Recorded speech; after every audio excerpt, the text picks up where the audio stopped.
내일 일을 걱정하지 마십시오. 내일 일은 내일 걱정할 것입니다. 그날의 괴로움은 그날로 족합니다. 마태복음 6장 34절. 당신은 얼마나 자주 제자리에 멈춰 있는 듯한 느낌을 받았나요? 영적인 삶이든 가족이든 감정이든 심지어 직업적인 부분이든 간에 오랫동안 기다려온 돌파구가 좀처럼 찾아오지 않는 것처럼 느껴진 적이 있나요? 어쩌면 당신은 몇 달 혹은 몇 년 동안 기도하며 하나님의 움직임을 기다리고 있었을지도 모릅니다. 응답을, 어떤 신호를, 전진의 순간을 기다리며 말이죠. 사실 우리 중 많은 사람들이 마음에 품고 있는 약속들이 더디게 이루어지는 것처럼 느낍니다. 우리는 믿음을 가지고 걸어가지만 때로는 그 기다림의 무게가 너무나 무겁게 느껴집니다. 하지만 바로 그 기다림의 자리에서 하나님은 일하고 계십니다. 우리가 상상할 수 없는 더 크고 놀라운 일을 준비하고 계십니다. 역사상 가장 위대한 복음 전도자 중 한 사람인 빌리 그레함은 이렇게 말했습니다. 하나님의 뜻은 결코 하나님의 은혜가 당신을 보호하지 못할 곳으로 당신을 이끌지 않습니다. 이 강력한 말은 아무 일도 일어나지 않는 것처럼 보이는 기다림의 시간에도 하나님은 일하고 계시다는 사실을 보여줍니다. 하나님은 우리를 빚으시고 가르치시며 강하게 하셔서 그 때를 준비하고 계십니다. 전진의 때를 말이죠. 그 전진은 당신이 자격이 있어서가 아니라 하나님이 신실하시기 때문에 반드시 올 것입니다. 이번 영상에서는 하나님께서 우리의 삶의 무대 뒤에서 어떻게 일하고 계시는지를 깊이 살펴보려 합니다. 우리가 그토록 기다리는 전진이 하나님의 때와 하나님의 방법으로 이루어지도록 하나님은 어떻게 터전을 준비하고 계신지 말이죠. 우리는 이 과정을 이해할 수 있도록 돕는 성경의 원칙들을 함께 묵상하고 무엇보다 기다리는 동안 우리가 어떻게 행동해야 하는지에 대해 나눌 것입니다. 당신이 지금 기다림에 지쳐 있고 아무것도 변하지 않는 것처럼 느껴진다면 이 영상은 당신을 위한 것입니다. 이 영상은 단순한 동기부여 콘텐츠가 아니라 하나님의 말씀을 기반으로 한 영적인 메시지입니다. 당신의 믿음을 새롭게 하고 희망을 다시 불태우며 하나님의 약속은 결코 실패하지 않는다는 사실을 기억하게 해줄 것입니다. 당신은 왜 기다림이 이 과정의 일부인지, 하나님의 움직임의 징조를 어떻게 알아차릴 수 있는지, 그리고 하나님의 때에 맞추어 당신이 무엇을 할 수 있는지를 알게 될 것입니다. 우리는 함께 성경 말씀과 복음을 전하는 데 일생을 바쳤던 빌리 그레함의 영감을 주는 말들을 따라 걸어가며 하나님을 믿는 자들에게는 하나님의 능력이 항상 준비되어 있다는 사실을 다시 한번 깨닫게 될 것입니다. 그리고 계속하기 전에 당신에게 중요한 초대를 드리고 싶습니다. 채널을 구독해 주세요. 여기에서는 매일 믿음을 세우고 영혼을 강화하며 하나님의 음성과 연결되도록 돕는 메시지를 나눕니다. 구독하시면 마음을 울리고 삶을 변화시키는 말씀을 계속해서 받을 수 있습니다. 이 복된 공동체의 일원이 될 기회를 놓치지 마세요. 이제 우리 함께 믿음과 계시의 여정을 계속해 나갑시다. 하나님은 여러분이 기다려온 돌파구를 가져오고 계십니다. 어쩌면 이미 시작되었을지도 모릅니다. 이제 여러분이 해야 할 일은 영적인 눈을 열고 그것을 보는 것입니다. 원칙 1. 하나님의 때를 신뢰하라. 빌리 그레함 목사는 자주 이렇게 말했습니다. 하나님은 결코 늦지 않으시며 또한 서두르지도 않으신다. 하나님의 시간은 언제나 완전하다. 이 단순하지만 강력한 문장은 그리스도인의 삶에서 가장 어렵고도 변화를 가져오는 교훈 중 하나를 요약합니다. 하나님의 때를 온전히 신뢰하는 법을 배우는 것. 우리처럼 모든 것이 급하게 돌아가는 세상에서는 기다림이 거의 참기 힘든 일이 되었습니다. 하지만 하나님은 급하게 일하시지 않으며 우리의 시계에 따라 움직이지도 않으십니다. 하나님은 목적을 따라 일하십니다. 하나님의 때를 신뢰하는 것은 단순한 인내심을 넘어서 온전한 맡김입니다. 주님, 저는 이해하지 못하지만 신뢰합니다라고 고백하는 것입니다. 성경에는 하나님의 약속이 이루어지기 전에 기다림의 학교를 거쳐야 했던 많은 남녀의 예가 나옵니다. 빌리 그레함 목사가 자주 언급하던 예는 아브라함이었습니다. 하나님은 아들을 약속하셨지만 그 아들은 아브라함이 노인이 되고 그의 아내 사라는 불임이 된 후에야 태어났습니다. 인간적으로는 불가능한 상황이었지만 바로 그 순간 하나님의 능력이 가장 큰 영광으로 나타났습니다. 이것은 하나님의 때가 항상 논리적이지는 않을지라도 언제나 완전하다는 것을 우리에게 가르쳐 줍니다. 하나님의 때를 신뢰할 때 우리는 성급한 결정을 피할 수 있습니다. 우리는 얼마나 자주 불안함에 휩싸여 선택을 하고 그 후 고통스러운 결과를 마주하게 되었는가요? 얼마나 많은 인간관계, 직업 선택, 가족 문제들이 하나님의 타이밍 밖에서 결정되어 피할 수 있었던 좌절을 낳았습니까? 올바른 때를 신뢰할 때 우리는 더 큰 평안과 분별력, 그리고 믿음을 가지고 걸어갈 수 있습니다. 빌리 그레함의 집회에 참석하던 한 여인이 자신의 간증을 나눈 적이 있습니다. 그녀는 수년 동안 알코올 중독자이며 복음에 전혀 관심이 없던 남편의 회심을 위해 기도해 왔습니다. 그녀는 혼자 예배에 참석하며 새벽마다 기도했고 절대 포기하지 않았습니다. 결혼한 지 27년이 지난 어느 날 전도 집회 중 남편이 호기심으로 예배에 참석하게 되었습니다. 비가 많이 오던 밤이었고 그는 단지 비를 피하려고 들어왔습니다. 하지만 그날 밤 성령께서 그의 마음을 만지셨고 그는 예수님께 인생을 드렸습니다. 아내는 놀람이 아니라 감사함으로 눈물을 멈추지 못했습니다. 그녀는 하나님의 때를 신뢰했던 것입니다. 그리고 하나님은 결코 실패하지 않으셨습니다. 이것은 우리에게 모든 것이 정체된 것처럼 보일지라도 하나님께서는 여전히 일하고 계시다는 것을 보여줍니다. 하나님은 우리가 보지 못하는 조각들을 움직이시고 마음을 준비시키시며 보이지 않는 연결을 만드십니다. 하나님의 침묵은 부재가 아닙니다. 그것은 준비입니다. 빌리 그레함은 그의 메시지에서 이것을 자주 강조했습니다. 당신이 기다리는 동안 하나님은 일하고 계십니다. 이 말씀은 우리가 지연을 바라보는 시각을 완전히 바꿔줍니다. 그것은 낭비된 시간이 아니라 거룩한 시간입니다. 성숙해지는 시간이며 의존을 배우는 시간이고 하나님과의 친밀함을 깊이 해가는 시간입니다. 아마 지금 여러분도 무언가를 기다리고 있을지 모릅니다. 직장, 치유, 응답 혹은 기회의 문을 말이죠. 그리고 낙심이 마음 문을 두드리고 있을 수도 있습니다. 하지만 기억하세요. 아직 일어나지 않았다고 해서 하나님이 일하지 않으시는 것이 아닙니다. 하나님은 어쩌면 더 큰 어려움으로부터 여러분을 보호하고 계실 수도 있고 여러분에게 신뢰를 가르치고 계실 수도 있습니다. 혹은 앞으로 다가올 것을 감당할 수 있도록 여러분을 강하게 하시는 중일지도 모릅니다. 하나님께서 약속하신 것은 반드시 이루실 것입니다. 정확한 때에. 이 신뢰를 실제로 훈련하는 한 가지 방법은 불안에서 감사로 시선을 바꾸는 것입니다. 아직 일어나지 않은 일에 대해 불평하는 대신 하나님이 이미 행하신 일들에 대해 감사해 보세요. 뒤를 돌아보며 하나님께서 여러분을 몇 번이나 지키셨고 붙드셨으며 놀라운 방법으로 역사하셨는지를 생각해 보세요. 그것이 여러분의 믿음을 새롭게 하고 훨씬 더 가벼운 마음으로 걸어가게 할 것입니다. 또 다른 강력한 자세는 보이지 않아도 믿음으로 선포하는 것입니다. 주님, 저는 주를 신뢰합니다. 주님의 때는 완전합니다. 빌리 그레함은 항상 소망으로 메시지를 마무리했습니다. 그리고 이것이 바로 첫 번째 원칙을 통해 여러분께 전하고 싶은 것입니다. 소망, 여러분의 돌파구는 오고 있습니다. 여러분의 기도는 이미 들려졌습니다. 하나님은 지금도 일하고 계십니다. 비록 여러분의 눈에는 보이지 않더라도 하늘과 땅에서 모든 것이 정해진 때에 맞춰질 때 여러분은 기다림의 모든 날들이 분명히 같이 있었음을 알게 될 것입니다. 원칙 2. 기도는 돌파구를 여는 통로이다. 빌리 그레함은 이렇게 확신 있게 말했습니다. 기도는 하늘의 열쇠이고 믿음은 그 열쇠를 돌리는 손이다. 그에게 있어 기도 없는 영적 돌파는 존재하지 않았습니다. 기도를 통해 성도는 하나님의 임재 안으로 들어가고 마음을 쏟아내며 방향을 받습니다. 그의 전도 집회들에서 모든 계획에 앞서 항상 가장 먼저 집중한 것은 수천 명의 중보 기도자를 동원하는 일이었습니다. 그는 알았습니다. 영적인 움직임은 무릎에서 시작된다는 것을. 진실은 많은 그리스도인들이 변화를 원하지만 깊은 기도의 삶을 키워오지 않았다는 것입니다. 그들은 기도를 단순히 요청을 반복하거나 오해운 문장을 말하는 것으로 생각합니다. 그러나 기도는 관계입니다. 대화입니다. 하늘과 땅을 잇는 다리입니다. 우리가 진심으로 기도할 때 하나님께서 우리를 먼저 변화시키실 수 있도록 공간을 엽니다. 상황이 변하기 전에 우리 자신이 변하게 되는 것입니다. 한 아버지의 이야기가 있습니다.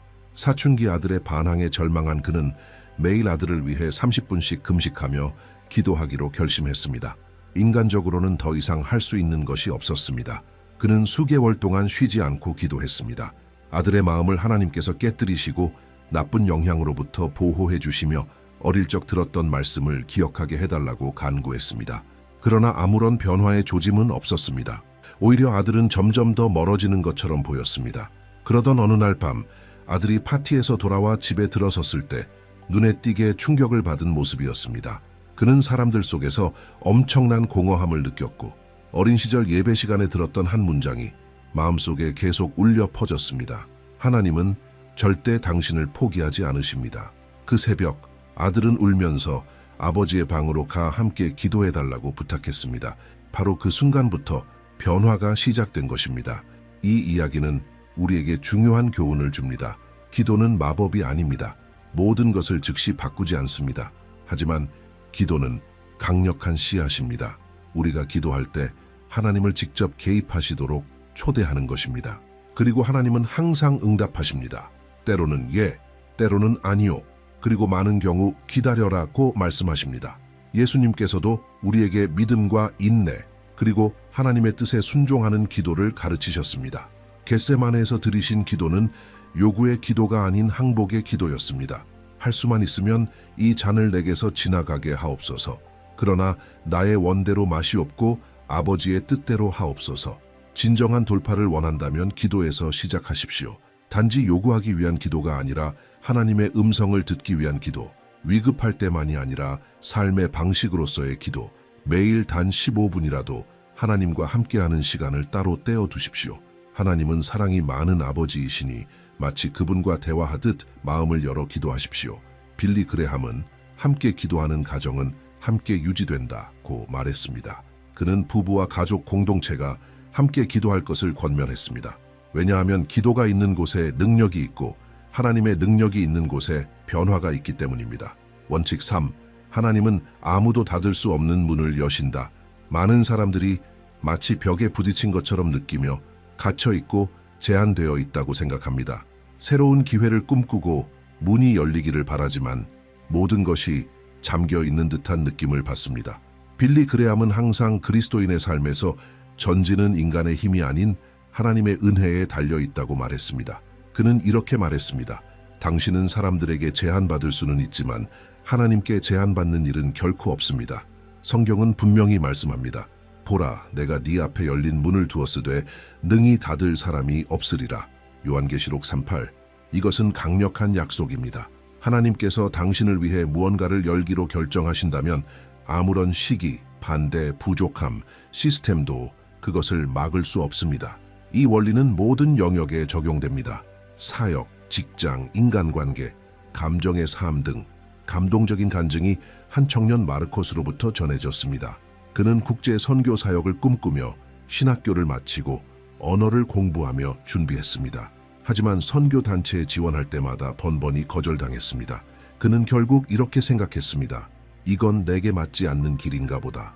어느 날 한 기독교 행사에서 의자를 나르며 봉사하던 중 그는 선교사 부부를 만났고 우연한 대화 속에서 자신의 이야기를 나누었습니다. 그는 알지 못했지만 바로 그 부부는 아프리카 선교 프로젝트의 미래 책임자들이었습니다. 면접도 없이 그들은 마르코스를 선교팀에 초청했습니다. 수년간 스스로 이뤄내려 했던 일이 순종과 겸손의 단순한 순간에 하나님께서 열어주신 것입니다. 이 이야기는 우리에게 가르쳐줍니다.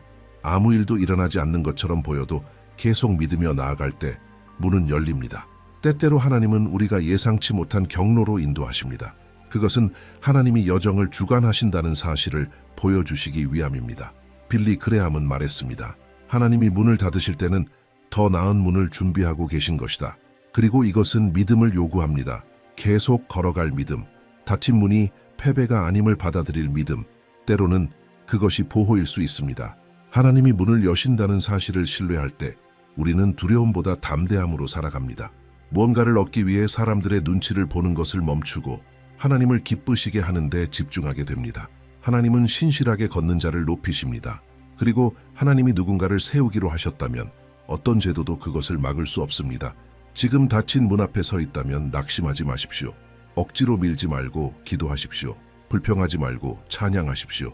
스스로를 드러내려 하지 말고 하나님의 움직이심을 기다리십시오. 하나님께서 당신을 위해 예비하신 것은 누구도 빼앗을 수 없습니다.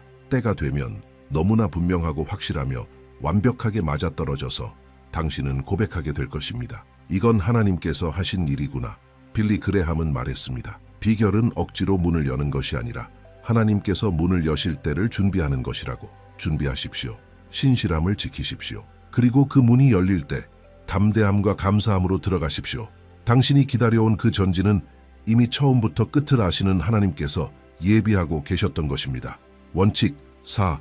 지칠 때에도 끝까지 인내하십시오. 빌리 그레함은 이렇게 말했습니다.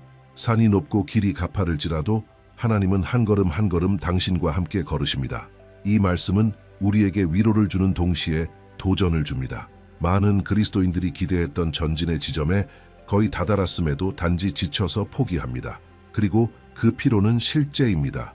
육체만이 아니라 영혼과 마음까지 지쳐갑니다. 때로는 낙심이 믿음보다 더 크게 느껴지기도 합니다. 그렇기 때문에 인내는 그리스도인의 삶에 있어 반드시 필요한 원칙입니다. 성경은 포기하지 말라는 권면으로 가득 차 있습니다. 갈라디아서 6장 9절은 이렇게 말합니다. 우리가 선을 행하되 낙심하지 말지니 포기하지 아니하면 때가 이름에 거두리라. 여기서 때가 이름에가 핵심입니다. 그것은 우리의 시간이 아닌 하나님의 시간입니다. 하나님께서 우리에게 기대하시는 것은 무엇입니까? 계속해서 나아가는 것입니다.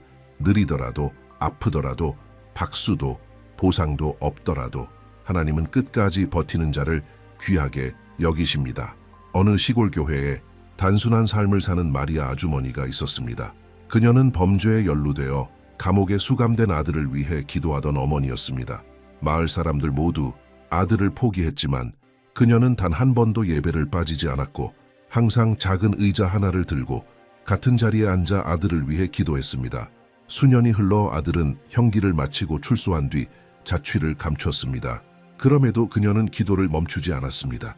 어느 날 새로운 목사님이 그 마을에 부임했고 예배 중에 초청의 메시지를 전하던 그 순간 한 남자가 예배당 뒤쪽 문을 열고 울면서 들어왔습니다. 바로 마리아 아주머니의 아들이었습니다. 그는 오랜 방황과 고통 끝에 어머니의 믿음을 기억하고 돌아온 것이었습니다. 그날 그는 예수님께 자신의 삶을 드렸습니다. 누군가 그녀에게 어떻게 수년을 포기하지 않고 견뎠냐고 묻자 그녀는 이렇게 말했습니다. 내가 멈췄다면 아들이 완전히 길을 잃을 수도 있었으니까요. 인내한다는 것은 피로를 무시하는 것이 아닙니다. 지쳐도 계속하기로 결정하는 것입니다. 하나님은 우리가 응답 없이 기도할 때도 보고 계십니다. 사랑받지 못하면서도 사랑할 때, 인정을 받지 못하면서도 섬길 때, 그 모든 순간을 보십니다. 그리고 그것은 결코 헛되지 않습니다. 하나님은 인내하는 자에게 보상하십니다. 예수님도 우리에게 경고하셨습니다. 끝까지 견디는 자는 구원을 얻으리라. 이 말씀은 믿음의 여정이 끈기를 요구한다는 것을 보여줍니다. 그리고 이 끈기는 우리로부터 오는 것이 아니라 우리 안에 계신 성령으로부터 나옵니다. 빌리 그레함은 자신의 사역 초기 시절에 대해 자주 이야기하곤 했습니다. 그는 혹독한 비판, 닫힌 문들, 그리고 가까웠던 사람들의 배신까지 경험했습니다. 그는 어떤 순간에는 멈추고 싶다는 생각도 들었다고 고백했습니다. 그러나 바로 그 순간들에 그는 더욱 하나님을 찾았습니다. 그는 인내는 기도, 말씀, 성령과의 교제를 통해 세워진다는 것을 이해하고 있었습니다. 그래서 전 세계적으로 유명한 인물이 되었음에도 그는 기본적인 영적 훈련에서 결코 멀어지지 않았습니다.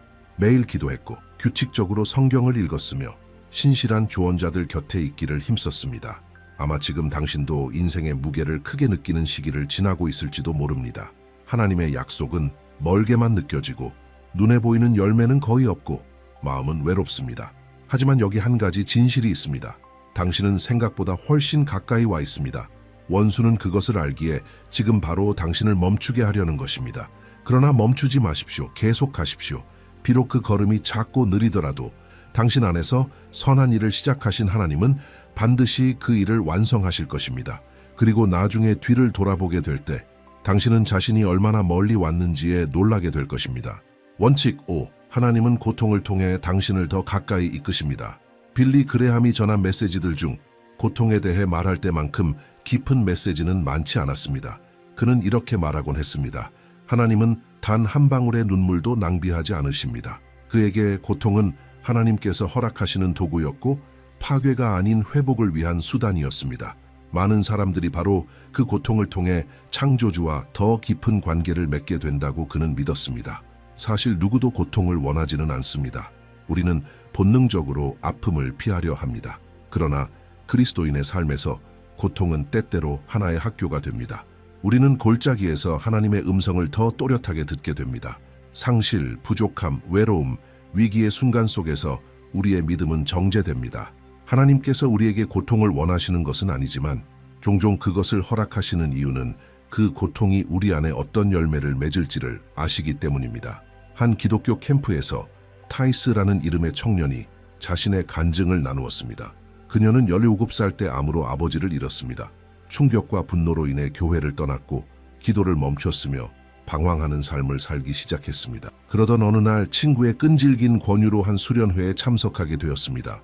원해서가 아니라 마지못해 간 자리였습니다. 그런데 고통 가운데서도 변하지 않는 하나님의 사랑에 대한 설교를 들으며 그녀의 마음속 무언가가 깊이 움직였습니다. 그녀는 그때 하나님이 결코 자신을 떠나지 않으셨음을 깨달았습니다. 그 고통은 그녀가 진정한 믿음을 다시 찾는 전환점이 되었습니다. 지금 그녀는 아픔을 겪은 청년들을 위한 치유 모임을 이끌며 자신의 고통을 회복의 도구로 사용하고 있습니다. 사도 바울도 이 진리를 우리에게 보여줍니다. 그는 육체의 가시로 고통받았지만 하나님께서 그것을 제거하지 않으셨습니다. 대신 하나님은 그에게 말씀하셨습니다. 내 은혜가 내게 족하도다. 바울은 하나님의 능력이 약함 가운데 온전해진다는 것을 깨달았습니다. 그래서 그는 오히려 고난을 자랑하기 시작했습니다. 왜냐하면 고통 속에서도 자신이 더 크신 목적을 위해 다듬어지고 있다는 것을 알았기 때문입니다. 빌리 그레함은 고통을 미화하지 않았습니다. 그는 사랑하는 사람을 잃는 아픔, 질병을 겪는 고통, 감정적인 위기를 겪는 것이 얼마나 힘든 일인지 잘 알고 있었습니다. 하지만 그는 항상 강조했습니다. 바로 그 고통의 자리에서 예수님께서 위로자로 나타나신다는 것을 그는 말하곤 했습니다. 그리스도는 우리의 고통을 이해하십니다. 왜냐하면 그분 자신도 고통을 겪으셨기 때문입니다. 단지 육체적으로 십자가에서뿐만 아니라 거절과 외로움, 배신의 고통도 겪으셨습니다. 이 점이 기독교 신앙을 특별하게 만듭니다. 우리는 고통을 아시는 구세주를 따릅니다.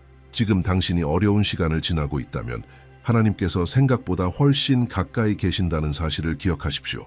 울어도 괜찮습니다. 마음을 쏟아놓으십시오. 그러나 포기하지는 마십시오. 고통은 끝이 있습니다. 그리고 그 시간이 지나고 나면 당신은 더 강해지고 하나님의 음성에 더 민감해지며 다른 사람들을 위로할 수 있는 사람으로 준비될 것입니다. 왜냐하면 하나님께 치유받은 자는 다른 이들을 치유하는 도구가 되기 때문입니다. 오늘 당신이 느끼는 이 고통이 하나님께서 당신을 통해 이루실 사역의 씨앗이 될 수 있습니다. 이 경험을 헛되이 보내지 마십시오. 분노로 반응하지 마십시오. 대신 이렇게 물어보십시오. 하나님, 이 일을 통해 제게 무엇을 가르치길 원하십니까? 그러면 당신은 눈물 가운데서도 하나님께서 당신 안에서 보이지 않는 전진을 이루고 계심을 발견하게 될 것입니다. 원칙 6. 하나님의 말씀은 전진을 위한 지도입니다. 빌리 그레함은 자주 이렇게 말하곤 했습니다. 성경은 내일 신문보다 더 최신이다. 이 말은 성경의 능력을 간결하게 요약해 줍니다. 그에게 모든 것은 하나님의 말씀에서 시작되고 말씀에서 끝났습니다. 그가 설교할 때 항상 확신 있게 반복했던 말이 있었습니다. 성경이 이렇게 말합니다. 그것이 그의 결정, 사역, 믿음의 기반이었습니다. 그리고 우리가 진정한 영적 전진을 원한다면 우리 역시 같은 길을 따라야 합니다. 성경을 우리의 인생 지도로 삼는 것입니다.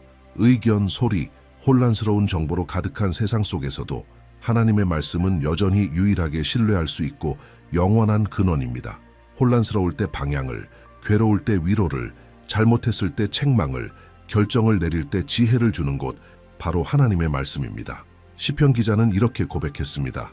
주의 말씀은 내 발의 등이요 내 길에 빛이니이다. 이 말은 성경이 단지 미래를 비추는 것이 아니라 오늘의 발걸음 하나하나를 인도한다는 뜻입니다. 많은 사람들이 인생의 길을 잃고 방황합니다. 어떤 길을 가야 할지, 어떤 결정을 내려야 할지, 어떤 문을 열어야 할지 몰라 헤맵니다. 그러나 그들은 지도를 펼쳐보지도 않고 걸어가려 합니다.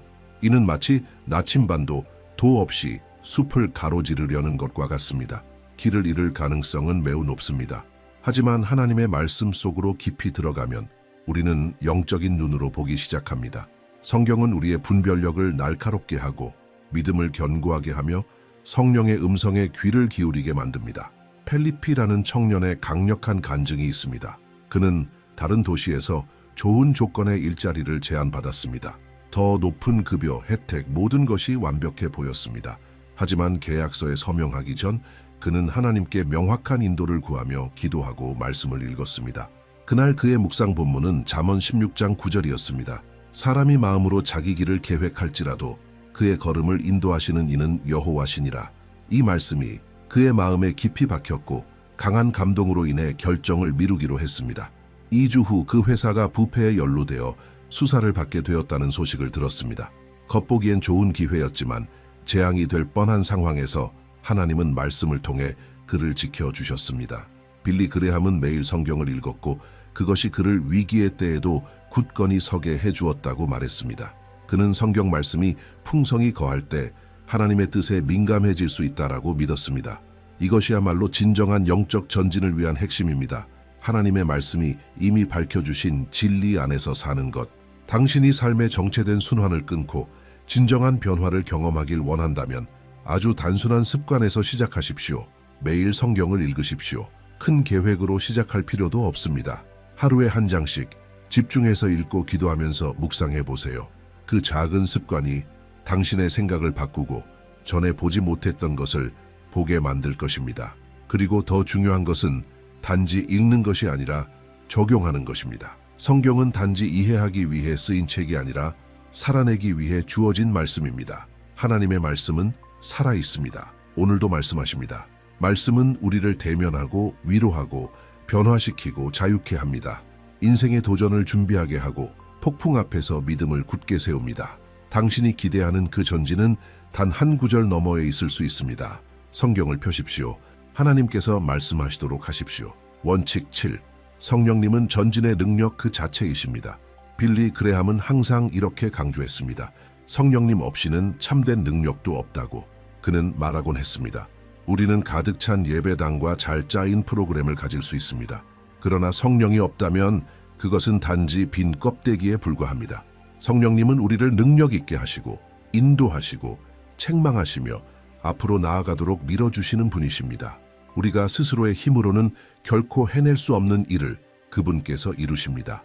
영적 전진에 대해 말할 때 성령님을 빼놓는 것은 불가능합니다. 그분은 그리스도인의 삶을 움직이는 원동력이십니다.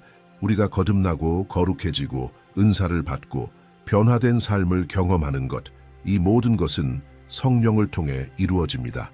예수님께서도 공생애를 시작하시기 전에 성령으로 충만하셨고 하늘로 올라가시기 전 제자들에게 이렇게 말씀하셨습니다. 위로부터 능력을 입을 때까지 예루살렘에 머물라. 즉, 전진은 오지만 그것은 하늘의 능력과 함께 오는 것입니다. 어느 시골에 작은 교회가 있었습니다. 그 교회는 수년 동안 정체되어 있었고 예배는 형식적이고 출석 인원도 매우 적었습니다. 목사님은 거의 사역을 포기할 지경이었습니다. 그러던 중 한 수련회에서 그는 성령님에 대한 메시지를 듣고 깊이 감동을 받았습니다. 교회로 돌아온 그는 더 뜨겁게 기도하기 시작했고 하나님과의 친밀함을 갈망하며 더욱 담대하게 말씀을 전하기 시작했습니다. 그러자 예배가 달라지기 시작했습니다. 병든 자들이 치유받고 가정들이 회복되며 젊은이들이 주님께 돌아왔습니다. 비결이 무엇이었을까요? 그들은 더 이상 인간적인 전략에 의지하지 않고 성령님의 임재에 의지하기 시작한 것입니다. 빌리 그레함은 이것을 분명히 알고 있었습니다. 그의 강력한 메시지 뒤에는 성령님께 완전히 의지하는 삶이 있었습니다. 그는 죄의 깨달음, 마음의 변화, 삶의 자유함이 오직 성령으로부터 온다는 사실을 알고 있었기 때문에 설교 전에 반드시 기도하며 이렇게 구했습니다. 성령님, 오늘도 저를 사용해 주십시오. 오늘날 많은 이들이 인간적인 노력으로 복음의 삶을 살려고 합니다. 그래서 쉽게 지치고 낙심합니다. 하지만 그리스도인의 삶은 인간의 힘으로 살아가는 것이 아니라 성령의 능력으로 사는 삶입니다. 성령님이 우리를 채우실 때 우리는 담대함을 얻고 분별력을 갖추며 절제와 사랑을 품고 하나님을 향한 새로운 열정을 얻게 됩니다. 전진은 외적인 변화로 시작되는 것이 아니라 우리 안에서부터 시작됩니다. 그리고 그 일은 성령님이 하시는 일입니다. 당신이 지금 지치고 방향을 잃고 열정이 식었다고 느낀다면 성령님께 당신의 내면을 새롭게 해달라고 구하십시오. 성령님은 단순한 에너지가 아닙니다. 그분은 하나님이십니다. 그분은 감정을 가지신 인격이시고 목소리와 인도하심과 능력을 가지신 분이십니다. 그분은 당신의 위로자요, 인도자요, 교사이십니다. 빌리 그레함은 이렇게 말했습니다. 예수님을 죽은 자 가운데서 살리신 바로 그 성령께서 당신 안에 거하십니다. 이것은 결코 작은 일이 아닙니다. 이것이 전부입니다. 두려워하지 말고 이렇게 기도하세요. 성령님, 제 삶을 채워주세요. 제 발걸음을 인도해주세요. 제게 새로운 숨결을 불어넣어주세요. 이 단순한 기도가 새로운 시간의 시작이 될 수 있습니다. 성령님은 불담대한 믿음의 성장의 비밀이십니다. 하나님께서 이미 행하고 계신 일을 보게 하시고 앞으로 다가올 일에 대비하게 하시는 분이 바로 성령님이십니다. 원칙 8. 회개는 전진을 위한 길을 엽니다. 빌리 그레이엄은 회개에 대해 말하는 것을 결코 두려워하지 않았습니다. 그의 전도 집회에서는 청중이나 나라에 상관없이 언제나 이렇게 말하곤 했습니다. 회개 없이는 용서도 없습니다. 용서 없이는 구원도 없습니다. 그에게 있어 회개는 수치의 순간이 아니라 새로운 삶의 시작이었습니다. 영적 전진의 출발점이었던 것이죠. 많은 경우 우리를 가로막는 것은 외적인 상황이 아니라 고백하지 않은 죄의 무게, 해결되지 않은 태도, 아직 하나님께 온전히 드리지 못한 삶의 영역들입니다. 우리는 잠시 그걸 숨길 수 있을지도 모르지만 마음 깊은 곳에서는 무언가가 막혀 있다는 것을 알고 있습니다. 그것은 마치 잔해로 가로막힌 도로와 같습니다. 길은 있지만 무언가가 그 길을 막고 있는 것입니다. 성경은 이 점에 대해 분명하게 말하고 있습니다. 사도행전 3장 19절에는 이렇게 기록되어 있습니다. 그러므로 너희가 회개하고 돌아오라. 이는 너희 죄 없이 함을 받게 하며 새롭게 되는 날이 주 앞으로부터 이를 것이니라. 회개는 바로 쉼, 회복, 변화와 직결되어 있다는 것을 보여줍니다.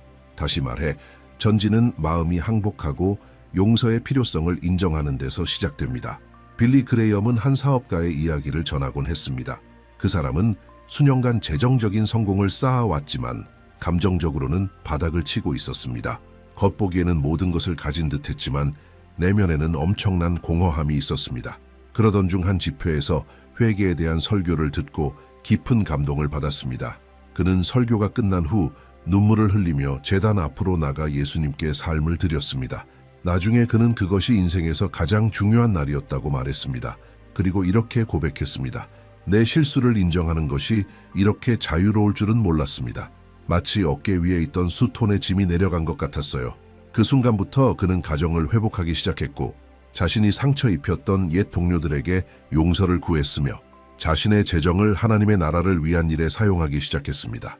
그의 전진은 단 하나의 발걸음에서 시작되었습니다. 자신이 변화가 필요하다는 것을 인정한 것입니다. 진정한 회개는 단순한 죄책감이 아닙니다. 그것은 방향의 전환입니다. 마음이 죄를 버리고 진심으로 하나님께 돌아서기로 결단할 때 일어나는 변화입니다. 그리고 가장 아름다운 사실은 우리가 이 한 걸음을 내디딜 때 하나님은 우리를 외면하지 않으시고 오히려 품어주신다는 것입니다. 정죄하지 않으시고 우리를 회복시키십니다. 성경은 죄인이 회개할 때 하늘에서는 잔치가 벌어진다고 말씀합니다. 이 원칙이 하나님 나라에서 얼마나 중요한지를 보여주는 대목입니다. 당신은 지금 삶의 여러 영역에서 전진을 원하고 있을 수 있습니다. 어쩌면 기도도 하고 금식도 하고 봉사도 했지만 여전히 내면 깊은 곳에 하나님 앞에 내려놓아야 할 무언가가 남아있을지도 모릅니다. 상처, 숨겨진 중독, 바로잡지 못한 잘못된 선택, 때로는 당신의 길을 막고 있는 것이 하나님의 때가 아니라 진실한 회개의 부족일 수도 있습니다. 하지만 여기 좋은 소식이 있습니다. 하나님은 결코 상한 마음을 외면하지 않으십니다. 당신이 얼마나 멀리 갔는지, 얼마나 더럽다고 느끼는지, 몇 번을 실수했는지는 중요하지 않습니다. 오늘 당신이 이렇게 고백한다면 주님, 용서해 주세요. 저를 깨끗하게 해주세요. 변화할 수 있도록 도와주세요. 하나님은 반드시 들으시고 새로운 시작을 주실 것입니다. 빌리 그레이엄은 말했습니다. 그리스도의 십자가는 하나님의 사랑을 보여주는 가장 위대한 상징이자 동시에 죄의 심각성을 보여주는 증거라고요. 예수님께서 돌아가신 이유는 죄가 너무 큰 대가를 요구하기 때문입니다. 그러나 그분은 부활하심으로 우리에게 새로운 생명을 주셨습니다. 회개는 이 새로운 생명과 우리를 연결해 줍니다. 회개는 새 출발의 문을 열고 하나님께서 예비하신 모든 것을 죄책감 없이 정죄 없이 가벼운 마음으로 받을 준비를 하게 합니다. 당신이 그토록 기다려온 전진을 진정으로 경험하길 원한다면 스스로에게 물어보세요. 오늘 내가 내려놓아야 할 것이 있는가? 아직도 십자가 앞에 올려놓지 못한 삶의 영역이 있는가? 하나님 앞에서 진실해지세요. 하나님은 이미 모든 것을 알고 계시지만 당신이 마음을 열고 고백하길 기다리고 계십니다. 그리고 그 순간 멈춰 있던 것들이 흐르기 시작할 것입니다. 무거움은 가벼움으로, 어둠은 빛으로 바뀔 것입니다. 회개는 끝이 아니라 새로운 시작입니다. 그리고 오늘이 바로 하나님께서 예비하신 그 전진을 향한 첫걸음이 될 수 있습니다. 지금까지 함께 나눈 내용을 되돌아보면 분명해집니다. 하나님은 당신이 기다려온 전진을 지금 이 순간에도 준비하고 계십니다.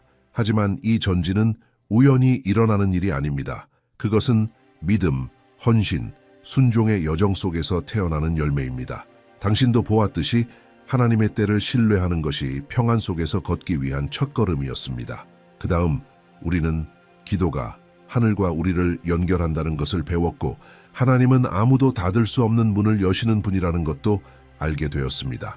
인내는 모든 것이 힘들어 보일 때 우리를 붙잡아주며, 고통조차도 하나님께서 우리를 그분께 더 가까이 이끄시기 위해 사용하신다는 사실을 깨달았습니다. 하나님의 말씀은 우리의 지도이고 성령님은 우리를 앞으로 나아가게 하는 능력입니다. 그리고 마지막으로 회개는 우리를 부끄럽게 하지 않고 우리를 자유롭게 하고 깨끗하게 하며 다시 시작할 준비를 하게 한다는 것도 이해하게 되었습니다.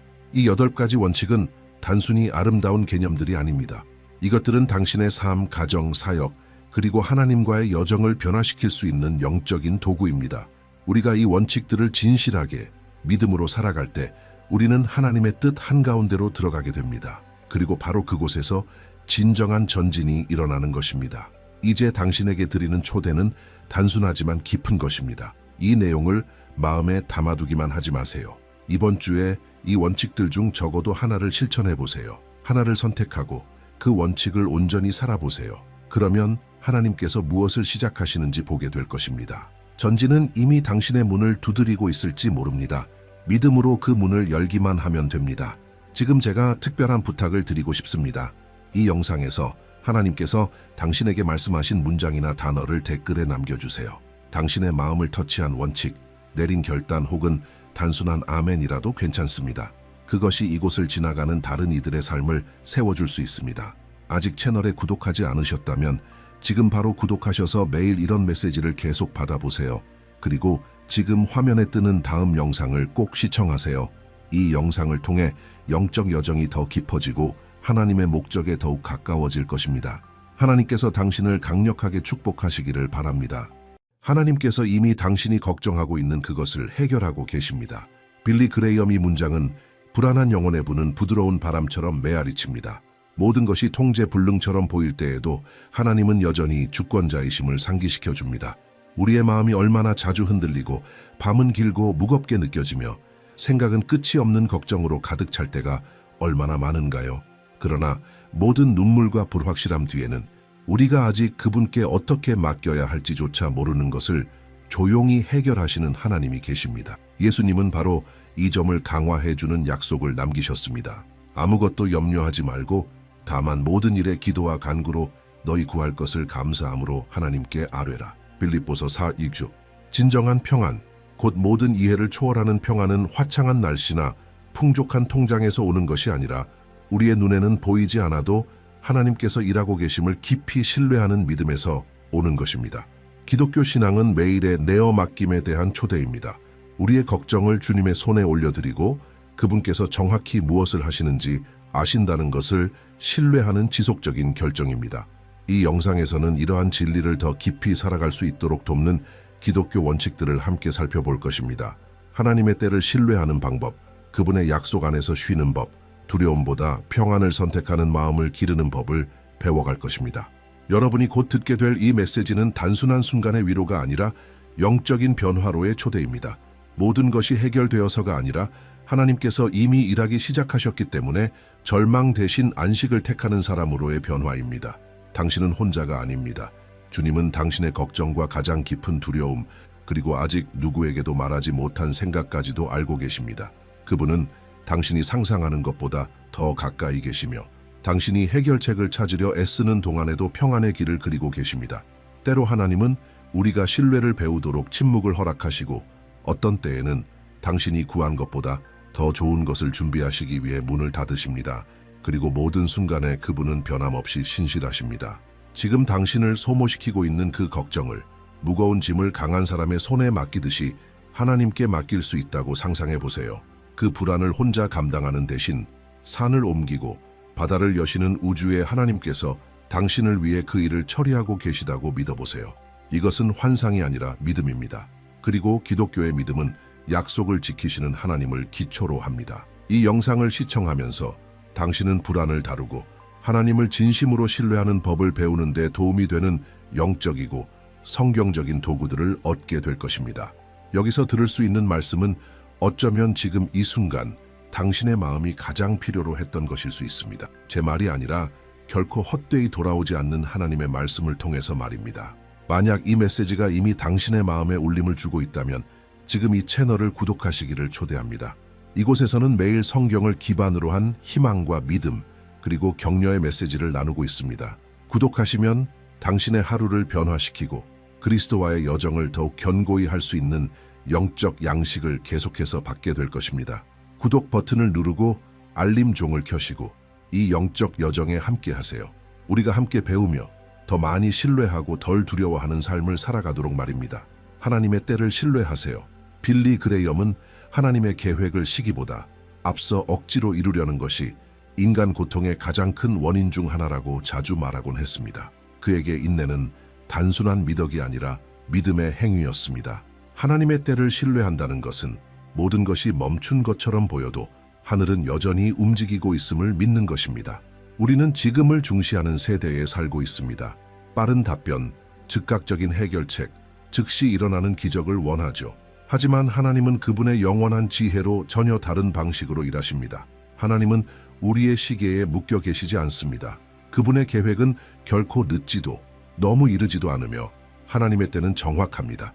아무리 조용하게 느껴질지라도 말입니다. 성경은 이 진리를 보여주는 이야기들로 가득합니다.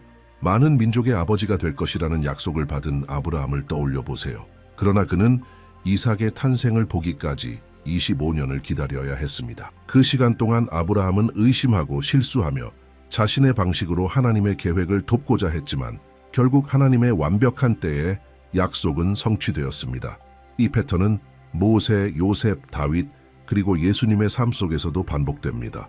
구세주이신 예수님조차 공생애를 시작하시기까지 30년을 기다리셨습니다. 그분께서 하나님의 정하신 시간을 존중하셨다면 왜 우리는 그렇게 서두르려 할까요? 기다림은 시간 낭비가 아닙니다. 그것은 준비의 시간입니다. 주님은 기다림을 통해 우리를 빚어가십니다. 때로는 우리의 마음을 그분의 뜻에 맞추기 위해 우리가 원하는 일을 일부러 지연시키기도 하십니다. 또 어떤 때에는 우리가 보지 못하는 상황으로부터 우리를 보호하시기 위해 기다리게 하십니다. 그리고 때로는 아무런 변화의 징조가 보이지 않을 때에도 그분을 신뢰하는 법을 가르치기 위해 기다리게 하십니다. 빌리 그레이엄은 한 그리스도인이 드릴 수 있는 가장 강력한 기도 중 하나가 주님을 기다리는 법을 가르쳐 주소서라고 말하곤 했습니다. 그런 기다림 속에서는 응답이 더디 오더라도 마음이 흔들리지 않습니다. 그것은 희망이 있는 기다림이며 활동적인 기다림입니다. 그리스도인은 그 가운데서도 여전히 섬기고 기도하고 예배드리며 하나님께서 무대 뒤에서 일하고 계심을 믿고 신뢰합니다. 사라라는 한 젊은 여성이 있었습니다. 그녀는 고통에 찬 마음으로 살고 있었습니다. 한 연애 관계가 끝난 후 그녀는 매일 하나님께 그 관계가 회복되기를 기도했습니다. 금식하며 조언을 구하고 징조를 구했지만 돌아오는 것은 침묵뿐이었습니다. 불안은 그녀의 삶을 점점 잠식해 갔고 잠도 잃고 기쁨도 사라졌으며 하나님의 임재 안에서도 평안을 잃게 되었습니다. 그러던 어느 날 그녀는 빌리 그레이엄의 설교 중 한 구절을 읽다가 이런 문장을 보게 되었습니다. 하나님의 침묵은 부재가 아니다. 그분은 가장 좋은 것을 준비하실 때 침묵 가운데 일하신다. 그 문장은 그녀의 마음속에서 무언가를 바꾸어 놓았습니다. 그녀는 처음으로 하나님을 설득하려 하던 기도를 멈추고 단순히 신뢰하기로 결심했습니다. 그리고 기도의 방향이 바뀌었습니다. 되돌려 주세요가 아니라 주의 뜻이 이루어지소서라고 기도하기 시작했습니다. 그로부터 몇 달 후 그녀는 성경 공부 모임에서 한 새로운 사람을 만나게 되었습니다. 억지로 만든 관계도 아니었고 불안이나 절박함도 없이 자연스럽게 시작된 만남이었습니다. 그들은 우정을 쌓고 기도하며 함께 걸어갔고 오늘날 그리스도를 중심으로 한 결혼 생활을 이어가고 있습니다. 그녀는 늘 말합니다. 그때 내가 그렇게 간절히 원했던 것을 받았다면 하나님이 정말 주시고자 했던 것을 놓쳤을 거예요. 그녀의 기다림은 힘들었지만 목적이 가득한 시간이었습니다. 어쩌면 지금 당신도 그런 시간을 지나고 있을지 모릅니다. 하늘을 올려다보며 왜 이렇게 오래 걸리는 거죠? 라고 묻고 있을지도요. 그 대답은 당신이 원하는 방식으로 오지 않을 수도 있습니다. 그러나 당신의 마음속에 반드시 자리 잡아야 할 확신이 있습니다. 하나님은 당신의 고통에 무관심하지 않으십니다. 그분은 당신의 모든 기도를 들으시고 모든 눈물을 보시며 당신의 모든 생각을 알고 계십니다. 그리고 그 이상으로 그분은 이미 일하고 계십니다. 다만 가장 완벽한 때에 기다리는 동안 당신의 마음을 잘 돌보세요. 말씀으로 믿음을 먹이세요. 기분이 내키지 않아도 찬양하세요. 힘이 없어도 섬기세요. 기다림은 영적으로 성장할 수 있는 기회이며 주님 안에서 더욱 견고해지고 믿음을 성숙하게 할 수 있는 시간입니다. 빌리 그레이엄은 많은 그리스도인들이 복을 받지 못하는 이유는 하나님이 잊으셨기 때문이 아니라 그들이 그 전에 포기했기 때문이라고 자주 말하곤 했습니다. 포기하지 마세요. 인내하세요. 아무 의미 없어 보여도 계속 기도하세요. 모든 것이 반대로 흘러가는 것처럼 보여도 계속 신뢰하세요. 예수님께서 요한복음 13장 7절에서 이렇게 말씀하셨습니다. 지금은 내가 하는 일을 네가 알지 못하나 이후에는 알게 되리라. 이 말씀은 당신이 보지 못하는 것을 보시는 분, 그리고 이미 앞서서 모든 것을 준비하고 계신 분의 약속입니다. 하나님은 놀라움의 명수이십니다. 너무 이르게도 너무 늦게도 일하지 않으십니다. 정확한 순간에 역사하십니다. 그 기적이 당신을 축복할 뿐만 아니라 그분의 이름을 영화롭게 할 때 말입니다. 그리고 하나님의 때가 도래할 때 반드시 그때는 옵니다. 당신은 뒤를 돌아보며 이렇게 감사하게 될 것입니다. 그때 내가 원했던 걸 주시지 않아서 감사합니다.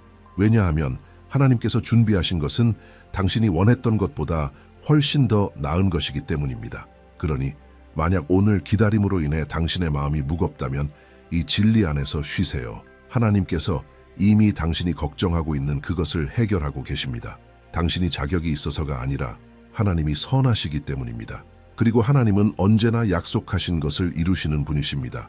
정확한 때에 정확한 방법으로 하나님을 신뢰하기로 배운 사람들에게 하나님의 손에 통제권을 맡기세요.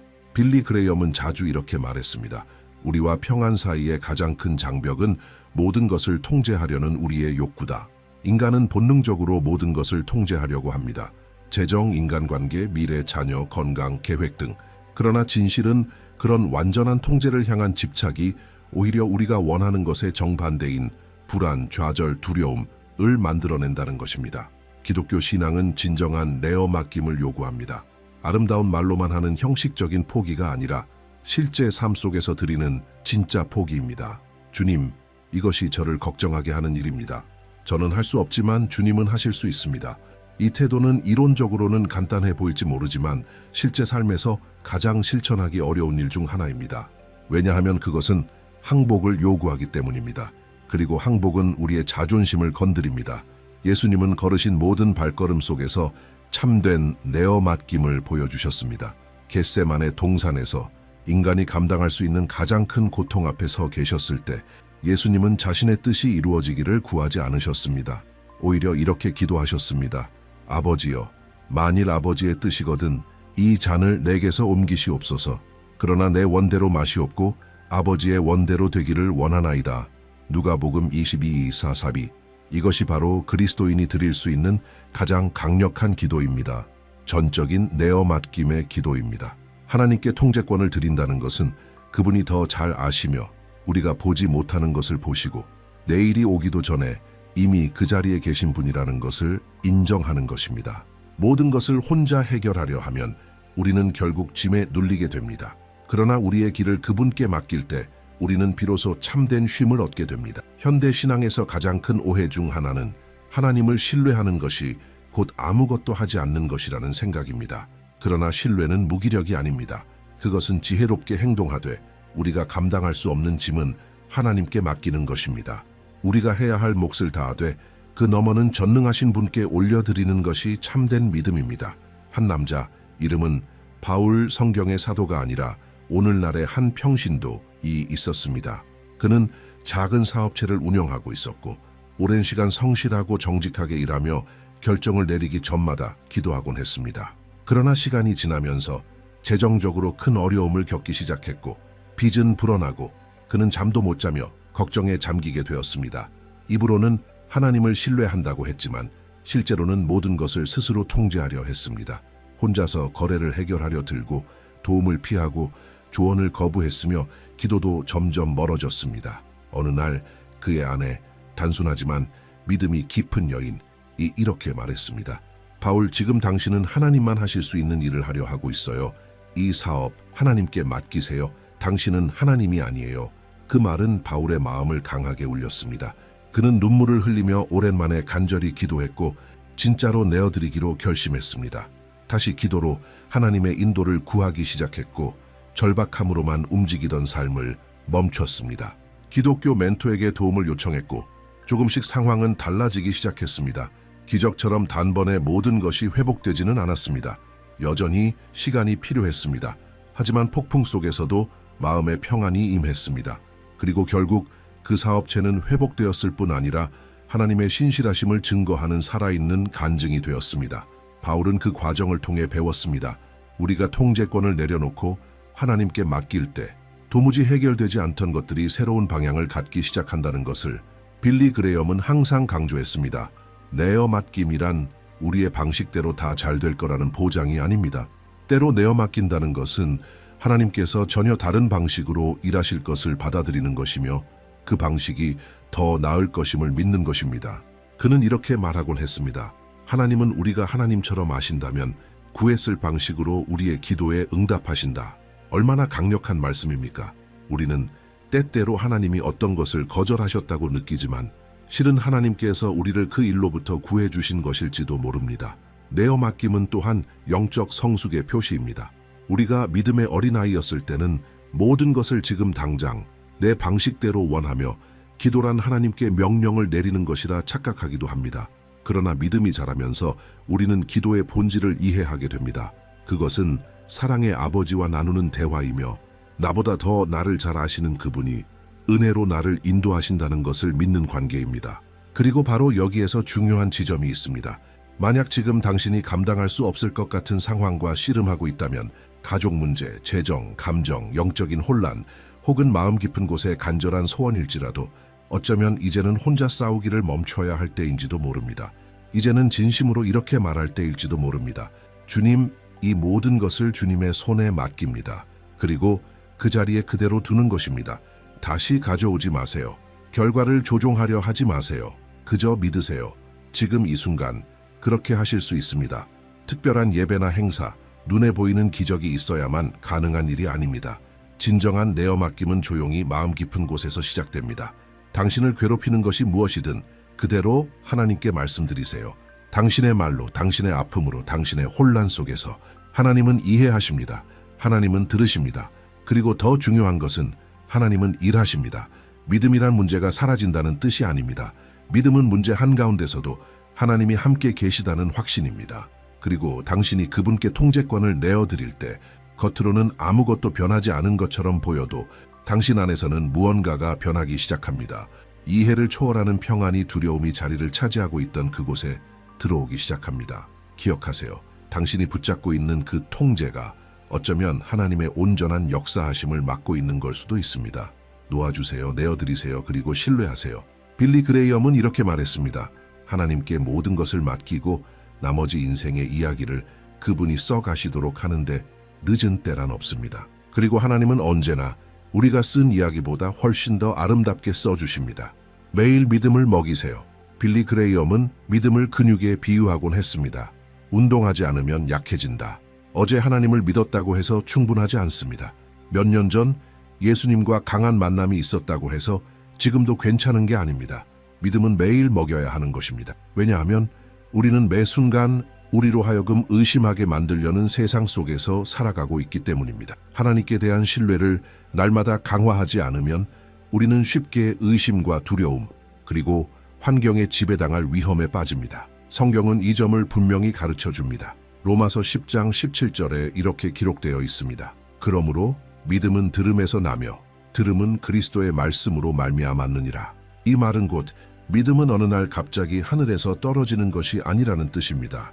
믿음은 우리가 하나님의 말씀을 듣고 읽고 묵상하고 살아낼 때 자라납니다. 믿음은 길러지는 것입니다. 마치 씨앗을 심고 매일 물을 주는 것처럼 말입니다. 안타깝게도 많은 사람들이 믿음을 마치 소화기처럼 대합니다. 인생에 불이 났을 때만 그것의 존재를 떠올립니다. 하지만 믿음은 비상시에만 꺼내는 도구가 아닙니다. 믿음은 매일의 연료입니다. 그 믿음으로 우리는 싸움에 맞서고 어려운 결정을 내리며 삶의 압박과 실망을 견딥니다. 믿음을 꾸준히 먹이는 사람은 더 많은 평안과 소망, 그리고 하나님의 인도하심을 경험하게 됩니다. 빌리 그레이엄은 매일 아침을 성경을 펼치고 무릎 꿇는 것으로 시작했다고 말하곤 했습니다. 그는 이것 없이는 그저 인간적인 문제를 안고 살아가는 또 한 사람일 뿐임을 잘 알았습니다. 그러나 기도와 말씀과 함께라면 그는 성령으로 능력받는 하나님의 종이었습니다. 그리고 그와 같은 자세는 나와 당신 모두에게도 동일하게 열려 있습니다. 많은 그리스도인들이 불안, 의심, 심지어 영적인 침체를 겪는 이유는 주일에 믿음으로 살려고 하기 때문입니다. 하지만 세상은 월요일부터 토요일까지도 믿음을 요구합니다. 믿음은 빵과 같습니다. 예수님은 이렇게 기도하라고 가르치셨습니다. 오늘 우리에게 일용할 양식을 주옵시고 어제의 빵도 내일의 빵도 아닙니다. 오늘의 빵입니다. 믿음도 마찬가지입니다. 매일 새롭게 공급받아야 합니다. 루시아 할머니라는 한 여성이 있었습니다. 그녀는 어려운 상황 속에서도 평안을 잃지 않는 모습으로 유명했습니다. 남편을 여의고 건강에도 문제가 있었으며 경제적으로도 여유롭지 않았습니다. 그런데도 그녀를 찾아온 이들은 모두 위로를 받고 돌아갔습니다. 그녀는 흔들리지 않는 평안을 지닌 사람이었습니다. 어느 날 누군가가 물었습니다. 할머니는 어떻게 그렇게 많은 일을 겪으면서도 그렇게 믿음을 가지고 사실 수 있나요? 그러자 그녀는 이렇게 대답했습니다. 매일 아침 커피에 빵을 먹듯이 내 영혼도 말씀으로 먹입니다. 하나님의 음성을 듣지 않고 하루를 시작하지 않아요. 그분이 나의 공급자예요. 고통은 오지만 내 믿음은 두려움보다 더 가득 차 있어요. 이것이 바로 비밀입니다. 마법 같은 공식은 없습니다. 단순하지만 깊은 진리, 하나님과의 매일의 시간. 여러분은 신학자가 될 필요도 없고 몇 시간을 성경 읽는 것으로 시작할 필요도 없습니다. 짧은 한 구절, 진심 어린 기도, 하나님께 나아가게 해주는 찬양 한 곡으로 시작하세요. 그렇게 영혼을 조금씩 채워나가세요. 그러다 보면 어느 순간 믿음이 자라고 있음을 느끼게 될 것입니다. 문제가 사라져서가 아니라 당신의 마음이 힘의 근원이 어디에 있는지를 배우게 되었기 때문입니다. 믿음이 자라면 시야가 달라집니다. 전에 넘을 수 없어 보이던 산이 하나님의 크기 앞에서 작아 보이기 시작합니다. 작은 일에 절망하지 않게 되고 더 인내하며 기다릴 줄 알게 되고 더 쉬는 법을 배우게 됩니다. 그리고 무엇보다 감사로 가득한 마음으로 살아가기 시작하게 됩니다. 믿음을 먹인다는 것은 단지 말씀을 읽는 것만이 아니라 감정적으로 무엇으로 자신을 채우는지를 선택하는 것이기도 합니다. 많은 경우 우리는 우리의 믿음을 약화시키는 메시지들에 둘러싸여 있습니다. 나쁜 소식, 부정적인 대화, 공허한 오락, 비판적인 말들, 우리를 아래로 끌어내리는 것들로 자신을 계속 채우면서 강한 믿음을 유지하는 것은 불가능합니다. 빌리 그레이엄은 이렇게 말하곤 했습니다. 이 땅의 압박을 견디고 싶다면 하늘의 진리로 우리의 생각을 채워야 합니다. 이 말은 곧 당신은 무엇을 소비할지 의도적으로 선택할 수 있고 선택해야 한다는 뜻입니다. 하루 중에 영적으로 세워지는 메시지를 넣어보세요. 운전 중에 설교를 들으세요. 잠들기 전에 시편을 한 장 읽으세요. 당신의 영혼을 높이는 찬양을 선택해서 들어보세요. 이런 작지만 반복적인 선택들이 당신의 믿음을 형성해 갑니다. 또한 믿음을 먹이는 강력한 방법 중 하나는 바로 간증입니다.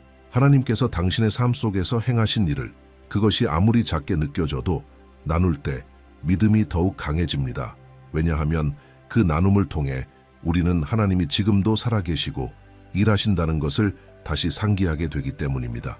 다른 사람의 간증을 듣는 것도 마찬가지로 우리 영혼을 채워줍니다. 믿음은 전염됩니다. 그래서 교제가 중요한 것입니다. 혼자 신앙생활을 하지 마세요. 함께 걸어가세요. 경험을 나누고 누군가를 위해 기도해 주세요. 이 모든 것이 당신을 더욱 견고히 만들어줄 것입니다. 만약 오늘 당신의 믿음이 약해졌다고 느껴진다면 자책하지 마세요. 약한 믿음은 실패의 증거가 아니라 다시 근원으로 돌아가야 할 신호일 뿐입니다. 하나님은 상한 마음을 결코 거절하지 않으십니다. 오히려 가까이 오십니다. 그리고 그분은 당신을 날마다 새롭게 하기를 원하십니다. 그러기 위해 당신은 그분을 매일 찾을 마음의 준비가 되어 있어야 합니다. 또 한 주를 겨우 버텨내며 영적으로 살아가지 마세요. 새롭게 된 믿음으로 살아가세요. 오늘 시작하세요. 아무리 짧더라도 시간을 따로 떼어두세요. 조금씩 자라가세요. 그러면 당신은 그 작디작은 겨자씨만 한 믿음이 결국 산도 옮길 만큼 충분하다는 것을 보게 될 것입니다. 모든 것에 대해 하나님께 말하세요. 복음의 가장 단순하면서도 인생을 바꾸는 진리 중 하나는 바로 이것입니다. 하나님은 당신의 이야기를 듣고 싶어 하십니다. 그렇습니다. 우주를 창조하신 분, 하늘과 땅의 주인이신 그분이 당신의 목소리를 듣기를 원하십니다. 빌리 그레이엄은 이렇게 말하곤 했습니다. 기도는 하나님의 임재로 들어가는 문을 여는 열쇠이며 하나님은 결코 우리가 말하는 것에 지치지 않으신다. 말이 나오지 않을 때에도, 눈물밖에 없을 때에도 하나님은 들으십니다. 많은 그리스도인들이 하나님과의 대화를 마치 정해진 형식에서만 가능한 것으로 여깁니다. 교회에서, 오은 기도문으로, 혹은 모든 일이 잘 풀리고 있을 때만. 그러나 하나님과의 진짜 친밀함은 평범하고 솔직한, 열린 마음의 일상적인 대화 속에서 태어납니다. 모든 것에 대해 하나님께 말하는 것은 당신이 그분과 종교가 아닌 관계를 맺고 있음을 보여주는 증거입니다. 예수님께서는 우리가 하나님을 아버지라고 부르며 기도할 수 있다고 가르치셨습니다. 이 한 단어가 모든 것을 바꿉니다. 아버지는 당신이 있는 그대로의 모습으로 다가갈 수 있는 분입니다. 말하지 않아도 당신의 마음을 읽으시는 분, 침묵 속의 고통과 미소 속의 기쁨을 알아차리시는 분, 성경 속의 하나님은 바로 그런 분이십니다. 멀리 계신 분이 아니라 가까이 계시며 당신의 인생 전체에 단지 영적인 부분만이 아닌 모든 영역에 함께하고 싶어 하시는 분이십니다. 기도는 의식이 아닙니다. 기도는 대화입니다. 그리고 그 대화가 자연스러워질수록 그만큼 더 깊어집니다. 당신이 기도할 때 하나님께 말하는 것입니다. 주님, 저는 주님을 신뢰합니다. 저는 주님이 필요합니다. 저는 혼자서는 할 수 없습니다. 그리고 그런 전적인 내어 맡김은 하나님의 마음을 기쁘게 합니다. 여기에는 아주 강력한 진리가 있습니다. 하나님은 당신 삶의 작은 세부 사항까지도 관심 갖고 계십니다. 큰 문제뿐만이 아니라 작고 사소해 보이는 부분들까지도 당신을 기쁘게 하는 일, 걱정되게 하는 일, 혼란스럽게 하는 일에 대해서도 하나님은 듣고 싶어 하십니다. 당신의 꿈, 의심, 관계, 일터, 건강, 재정 등 어떤 주제든지 하나님께 말씀드리세요. 하나님에게는 사소한 것이 없습니다. 당신에게 중요하다면 하나님께도 중요합니다. 베아트리스라는 한 젊은 여성이 이 진리를 놀라운 방식으로 체험하게 되었습니다. 그녀는 늘 기도하는데 어려움을 느꼈습니다. 예쁜 말을 써야 한다고 생각했고 정해진 기도 순서를 따라야 한다고 믿었기에 결국 기도를 멈추곤 했습니다. 어느 날 교회 수련회에서 한 목사님이 이렇게 말하는 것을 듣게 됩니다. 하나님과 당신의 가장 친한 친구와 이야기하듯이 말해보세요. 그 말이 그녀 마음에 깊이 울렸습니다. 그날 밤 잠자리에 들기 전 그녀는 시도해보기로 했습니다. 길고 화려한 기도가 아니었습니다. 그저 하루 동안 있었던 일을 하나씩 말하기 시작했습니다. 즐거웠던 일, 짜증났던 일, 기뻤던 순간들을 나눴습니다. 그리고 마지막에 이렇게 말했습니다. 하나님, 이게 기도인지 잘 모르겠지만 진심이에요. 그날 밤 그녀는 오랜만에 평안을 느끼며 잠들었습니다. 그날 이후 무언가 달라졌습니다. 그녀는 더 자주 기도하게 되었고 의무감이나 압박감이 아니라 기쁨으로, 편안함으로 하나님께 말하기 시작했습니다. 그리고 점점 하나님이 응답하고 계신다는 것을 느끼기 시작했습니다. 때로는 분명한 인도로, 또 어떤 때는 위로로, 또 어떤 날은 말없는 침묵으로. 하지만 그 침묵조차도 평안을 안겨주는 침묵이었습니다. 그녀의 일상 속 하나님과의 대화는 그렇게 삶을 바꾸어 놓았습니다. 모든 문제가 사라졌기 때문이 아니라 그녀가 문제들 속에서도 하나님과 함께 걷는 법을 배웠기 때문입니다. 빌리 그레이엄은 이렇게 말하곤 했습니다. 기도는 단지 상황을 바꾸는 것이 아니라 마음을 바꾼다. 우리는 종종 기도하며 바깥 상황이 바뀌기를 원하지만 기도가 끝날 즈음엔 오히려 내면이 변화된 자신을 발견하게 됩니다. 기도를 통해 우리의 우선순위가 정리되고 교만이 낮아지고 영이 새롭게 됩니다. 그리고 우리는 반드시 기억해야 합니다. 기도는 단지 무언가를 요청하는 것만이 아닙니다. 감사하고 경배하고 조용히 머무는 것도 기도입니다. 기도는 대화입니다. 대화에는 듣는 것도 포함됩니다. 어떤 때에는 하나님께서 말씀으로 응답하시고 어떤 때에는 우리가 상상하지 못했던 생각이나 아이디어로 말씀하시며 또 다른 순간에는 설명할 수 없는 평안으로 우리를 감싸 주십니다. 중요한 것은 영적으로 민감해지는 것입니다. 그리고 혹시 당신이 무엇을 말해야 할지 모를 때에도 하나님은 이해하십니다. 성경은 로마서 8장 26절에서 이렇게 말씀합니다. 성령께서 말로 다 할 수 없는 탄식으로 우리를 위하여 친히 간구하시느니라. 이 말씀은 우리가 가장 아프고 혼란스러울 때, 말 대신 눈물이나 한숨밖에 나오지 않을 때에도 하나님께서 우리의 마음 깊은 뜻을 완전히 이해하시고 받아주신다는 뜻입니다. 기도하기에 잘못된 순간은 없습니다. 버스 안에서도 설거지를 하면서도 길을 걸으며 회의 전에도 문제 한가운데서도 잠들기 전에도 어디서든 하나님께 말할 수 있습니다. 하나님은 항상 열려 계십니다. 전화를 대기 상태로 두지 않으시고 자동응답 메시지를 보내지도 않으십니다. 예약을 취소하지도 않으십니다. 하나님은 언제나 지금 이 순간 당신 곁에 계십니다. 그리고 당신이 하나님께 자주 이야기할수록 그분의 음성을 더 잘 알아듣게 될 것입니다. 그분이 당신을 인도하실 때, 당신을 바로잡으실 때, 가르치실 때 그 모든 것을 인식할 수 있는 영적 민감함이 자라게 될 것입니다. 그리고 이 민감함은 세상의 어떤 것과도 바꿀 수 없는 귀한 선물입니다. 만약 지금 당신의 기도 생활이 약해졌다고 느껴진다면 자책하지 마세요. 그저 다시 시작하면 됩니다. 기도하고 싶은 기분을 기다리지 마세요. 진심으로 시작하세요. 이렇게 말해보세요. 주님, 주님과 이야기하는 것을 기쁨으로 삼을 수 있도록 도와주세요. 그러면 주님께서 도와주실 것입니다. 왜냐하면 하나님은 당신보다 훨씬 더 그 친밀함을 원하시기 때문입니다. 그리고 이미 꾸준히 기도하고 있는 분이라면 더 깊이 들어가 보세요. 모든 것을 하나님께 가져가세요. 큰 문제만이 아니라 작은 결정들, 일상 속의 선택들, 작은 일들까지도 하나님께 상의하세요. 그것이 당신의 삶의 방식 자체를 바꾸게 될 것입니다. 하나님께 모든 것을 말한다는 것은 그분이 당신 삶의 모든 영역에 함께 하실 수 있도록 공간을 여는 것입니다. 더 이상 혼자 살아가는 것이 아니라 하나님의 인도하심을 따라 살아가는 삶으로 전환하는 것입니다. 바쁜 일상 속에서도 하나님을 바라보며 이렇게 기억하는 것입니다. 나는 혼자가 아니야. 하나님은 당신의 감정보다 크신 분입니다. 많은 사람들이 자신의 감정에 갇혀 살아갑니다. 마음이 강할 때는 기도하고 연약하게 느껴질 때는 멀어지고 하나님의 임재가 느껴질 때는 믿지만 아무 감정도 없을 때는 의심합니다. 하지만 기독교 신앙은 감정에 의해 지탱되는 것이 아닙니다. 신앙은 진리 위에 세워진 것입니다. 빌리 그레이엄은 이와 관련하여 아주 인상 깊은 말을 남겼습니다. 감정은 변하지만 하나님은 변하지 않으신다. 이 문장은 모든 그리스도인이 가슴에 새겨야 할 진리입니다. 특히 마음이 메마르고 하나님이 멀게 느껴지는 순간들의 말입니다. 어떤 날은 당신이 모든 것을 제대로 하고 있어도 기도하고 말씀을 읽고 진심으로 하나님을 구하고 있음에도 불구하고 아무것도 느껴지지 않을 수 있습니다. 그러나 그것은 하나님이 당신을 떠나셨다는 뜻이 아닙니다. 당신의 믿음이 사라졌다는 의미도 아닙니다. 단지 하나님의 임재는 감정으로만 측정되는 것이 아니라는 사실을 보여줄 뿐입니다. 믿음은 감정이 아닙니다. 믿음은 결단입니다. 매일의 선택입니다. 마음이 따라오지 않아도 말씀이 선포하는 진리를 믿는 선택입니다.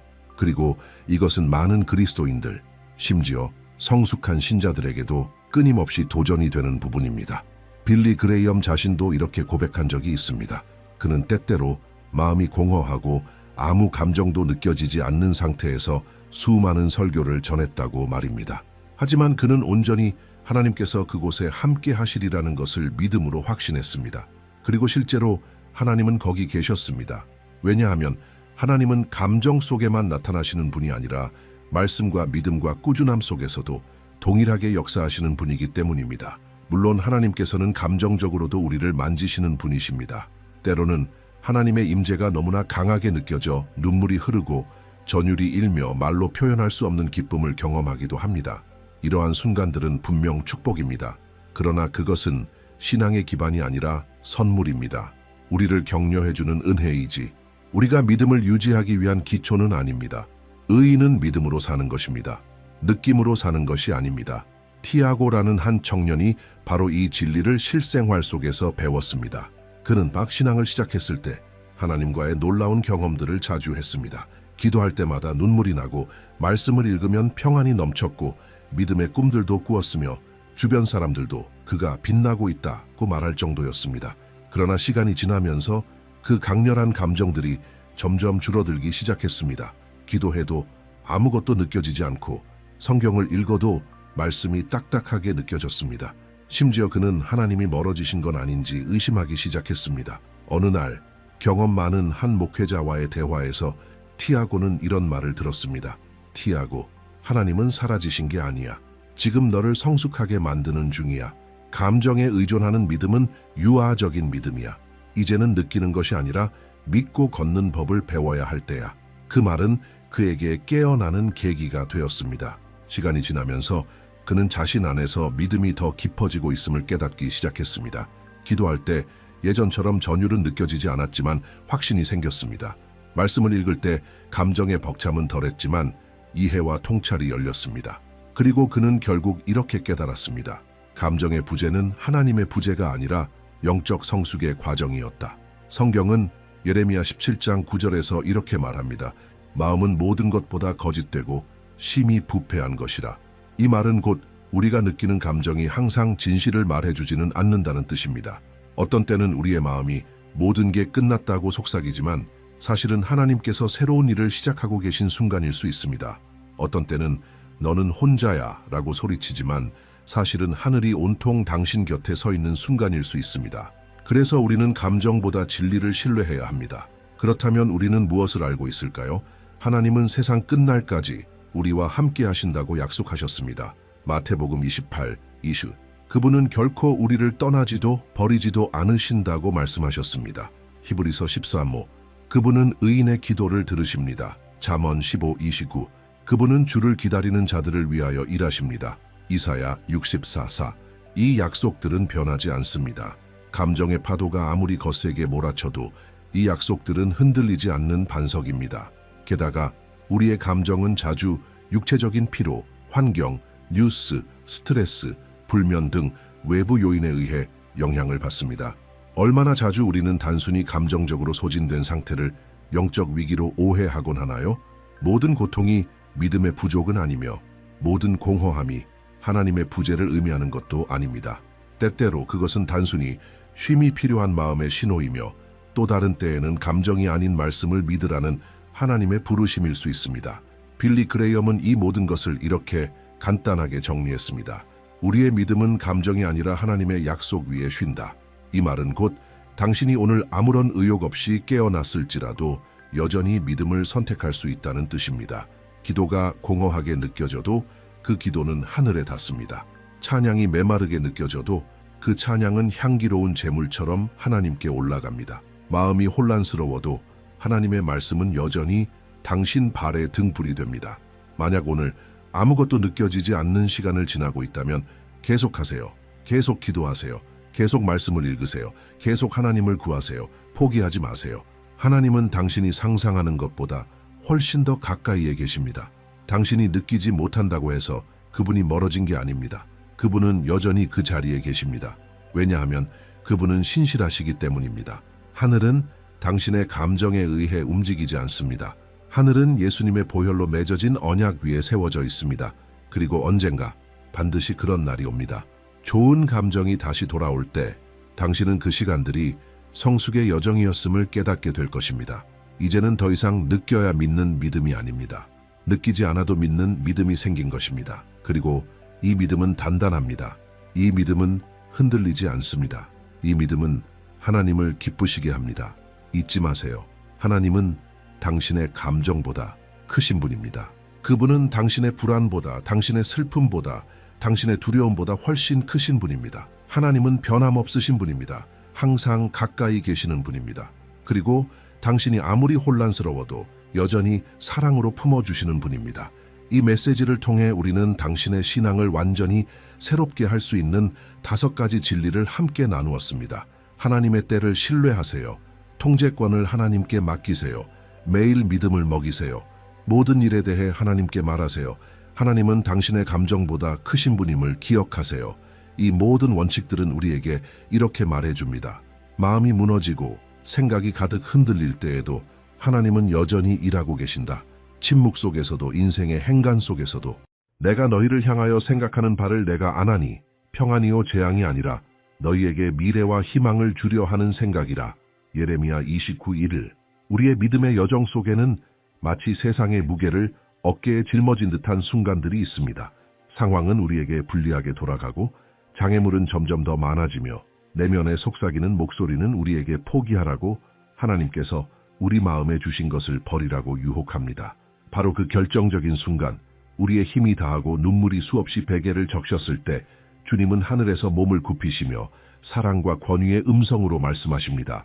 지금 멈추지 마라. 너는 내가 준비한 것을 거의 다 이루었다. 이 강력한 메시지는 이 땅을 걸었던 가장 위대한 복음 전도자 중 한 명인 빌리 그레함 목사님의 사역을 통해 울려 퍼졌습니다. 그것은 단지 일시적인 동기부여가 아니라 하나님의 본성과 그분의 영원한 목적에 뿌리내린 깊은 영적 진리입니다. 빌리 그레함은 70년이 넘는 세월 동안 전 세계 수십억 명에게 그리스도의 복음을 전하며 특히 모든 것이 무너져 내릴 때에도 믿음을 지키는 인내에 대해 힘있게 전했습니다.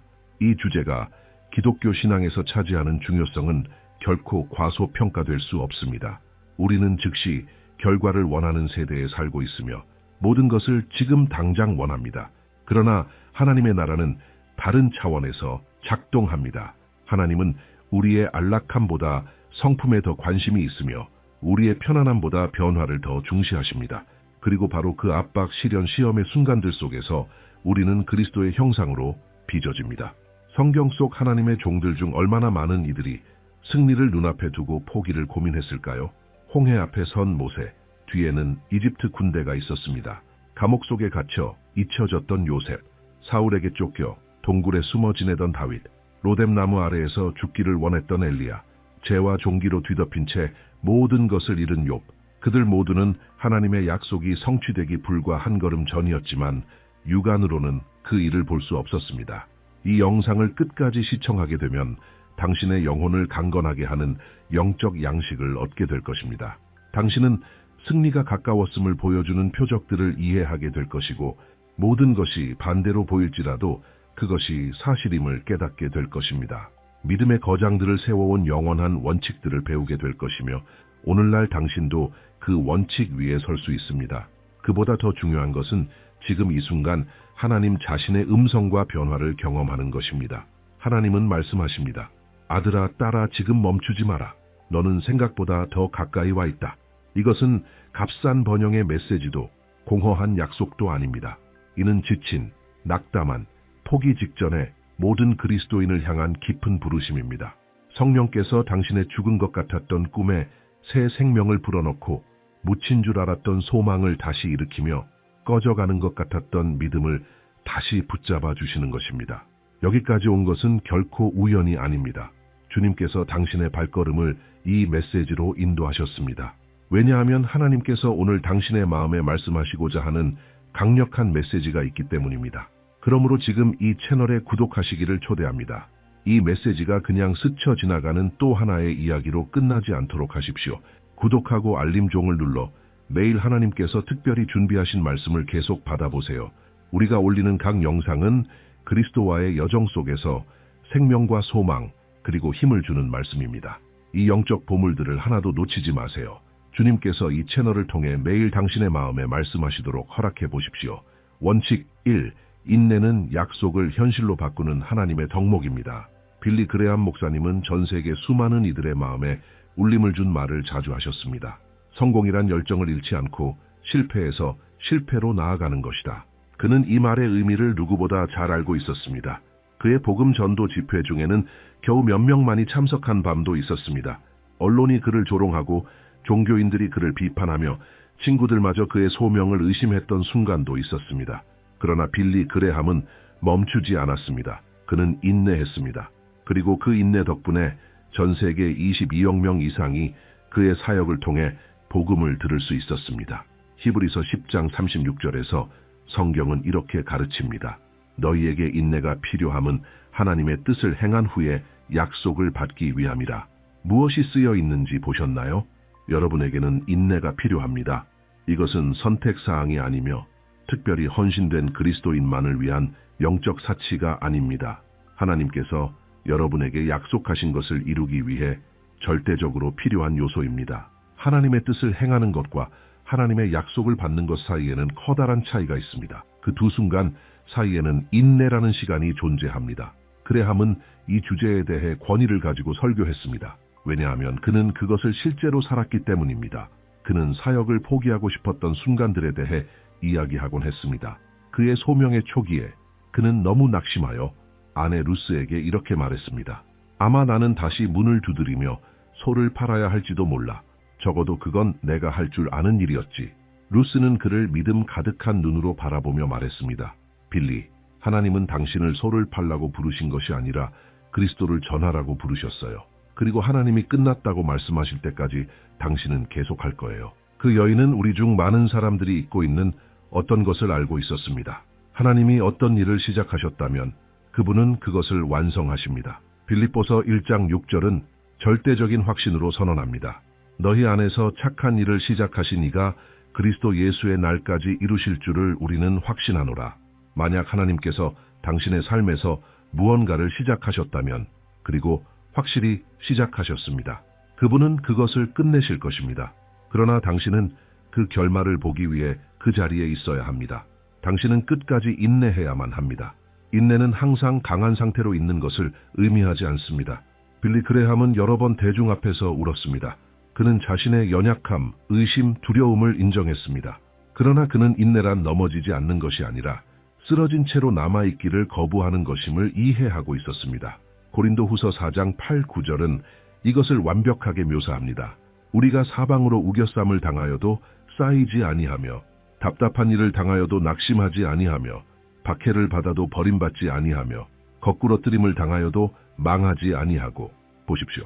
고난받지만 좌절하지 않고 당황하지만 낙심하지 않으며 넘어지지만 무너지지 않습니다. 제가 당신과 나누고 싶은 이야기가 하나 있습니다. 빌리 그레함이 80세가 넘은 어느 마지막 집회에서 들려준 이야기입니다. 그는 밀을 심은 한 농부에 대해 이야기했습니다. 몇 주가 지나도 아무것도 싹이 트지 않았습니다. 농부는 의심하기 시작했습니다. 씨앗이 잘못됐던 걸까? 내가 심는 데에 실수했을까? 몇 주가 더 지나고 그는 모든 것을 다시 갈아엎고 처음부터 다시 시작하려고 했습니다. 하지만 그의 아내가 말했습니다. 일주일만 더 기다려봐요. 딱 일주일만. 닷새 후 밭 전체에 작은 푸른 싹들이 올라오기 시작했습니다. 문제는 아무 일도 일어나지 않았던 것이 아니라 그 일이 땅 속에서 그가 볼 수 없는 곳에서 일어나고 있었던 것이었습니다. 지금 이 순간 당신의 삶 속에서도 바로 그런 일이 벌어지고 있습니다. 하나님은 당신의 인생 표면 아래에서 일하고 계십니다. 당신은 보지 못하지만 그분은 상황을 움직이고 계시고 사람들을 준비시키고 계시며 문들을 열고 계십니다. 당신은 하나님께서 약속하신 것을 이루시는 것을 눈앞에 두고 있습니다.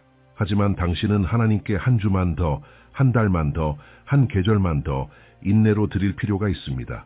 그레함은 인내에 대해 설교할 때마다 아브라함의 이야기를 반복해서 전했습니다. 하나님은 아브라함이 75세일 때 아들을 약속하셨고 그 약속은 그가 100세가 되었을 때 이루어졌습니다. 25년간의 기다림이었습니다. 25년 동안 그는 나이 든 사라를 바라보며 주님, 이게 어떻게 이루어질 수 있죠? 라고 묻곤 했습니다.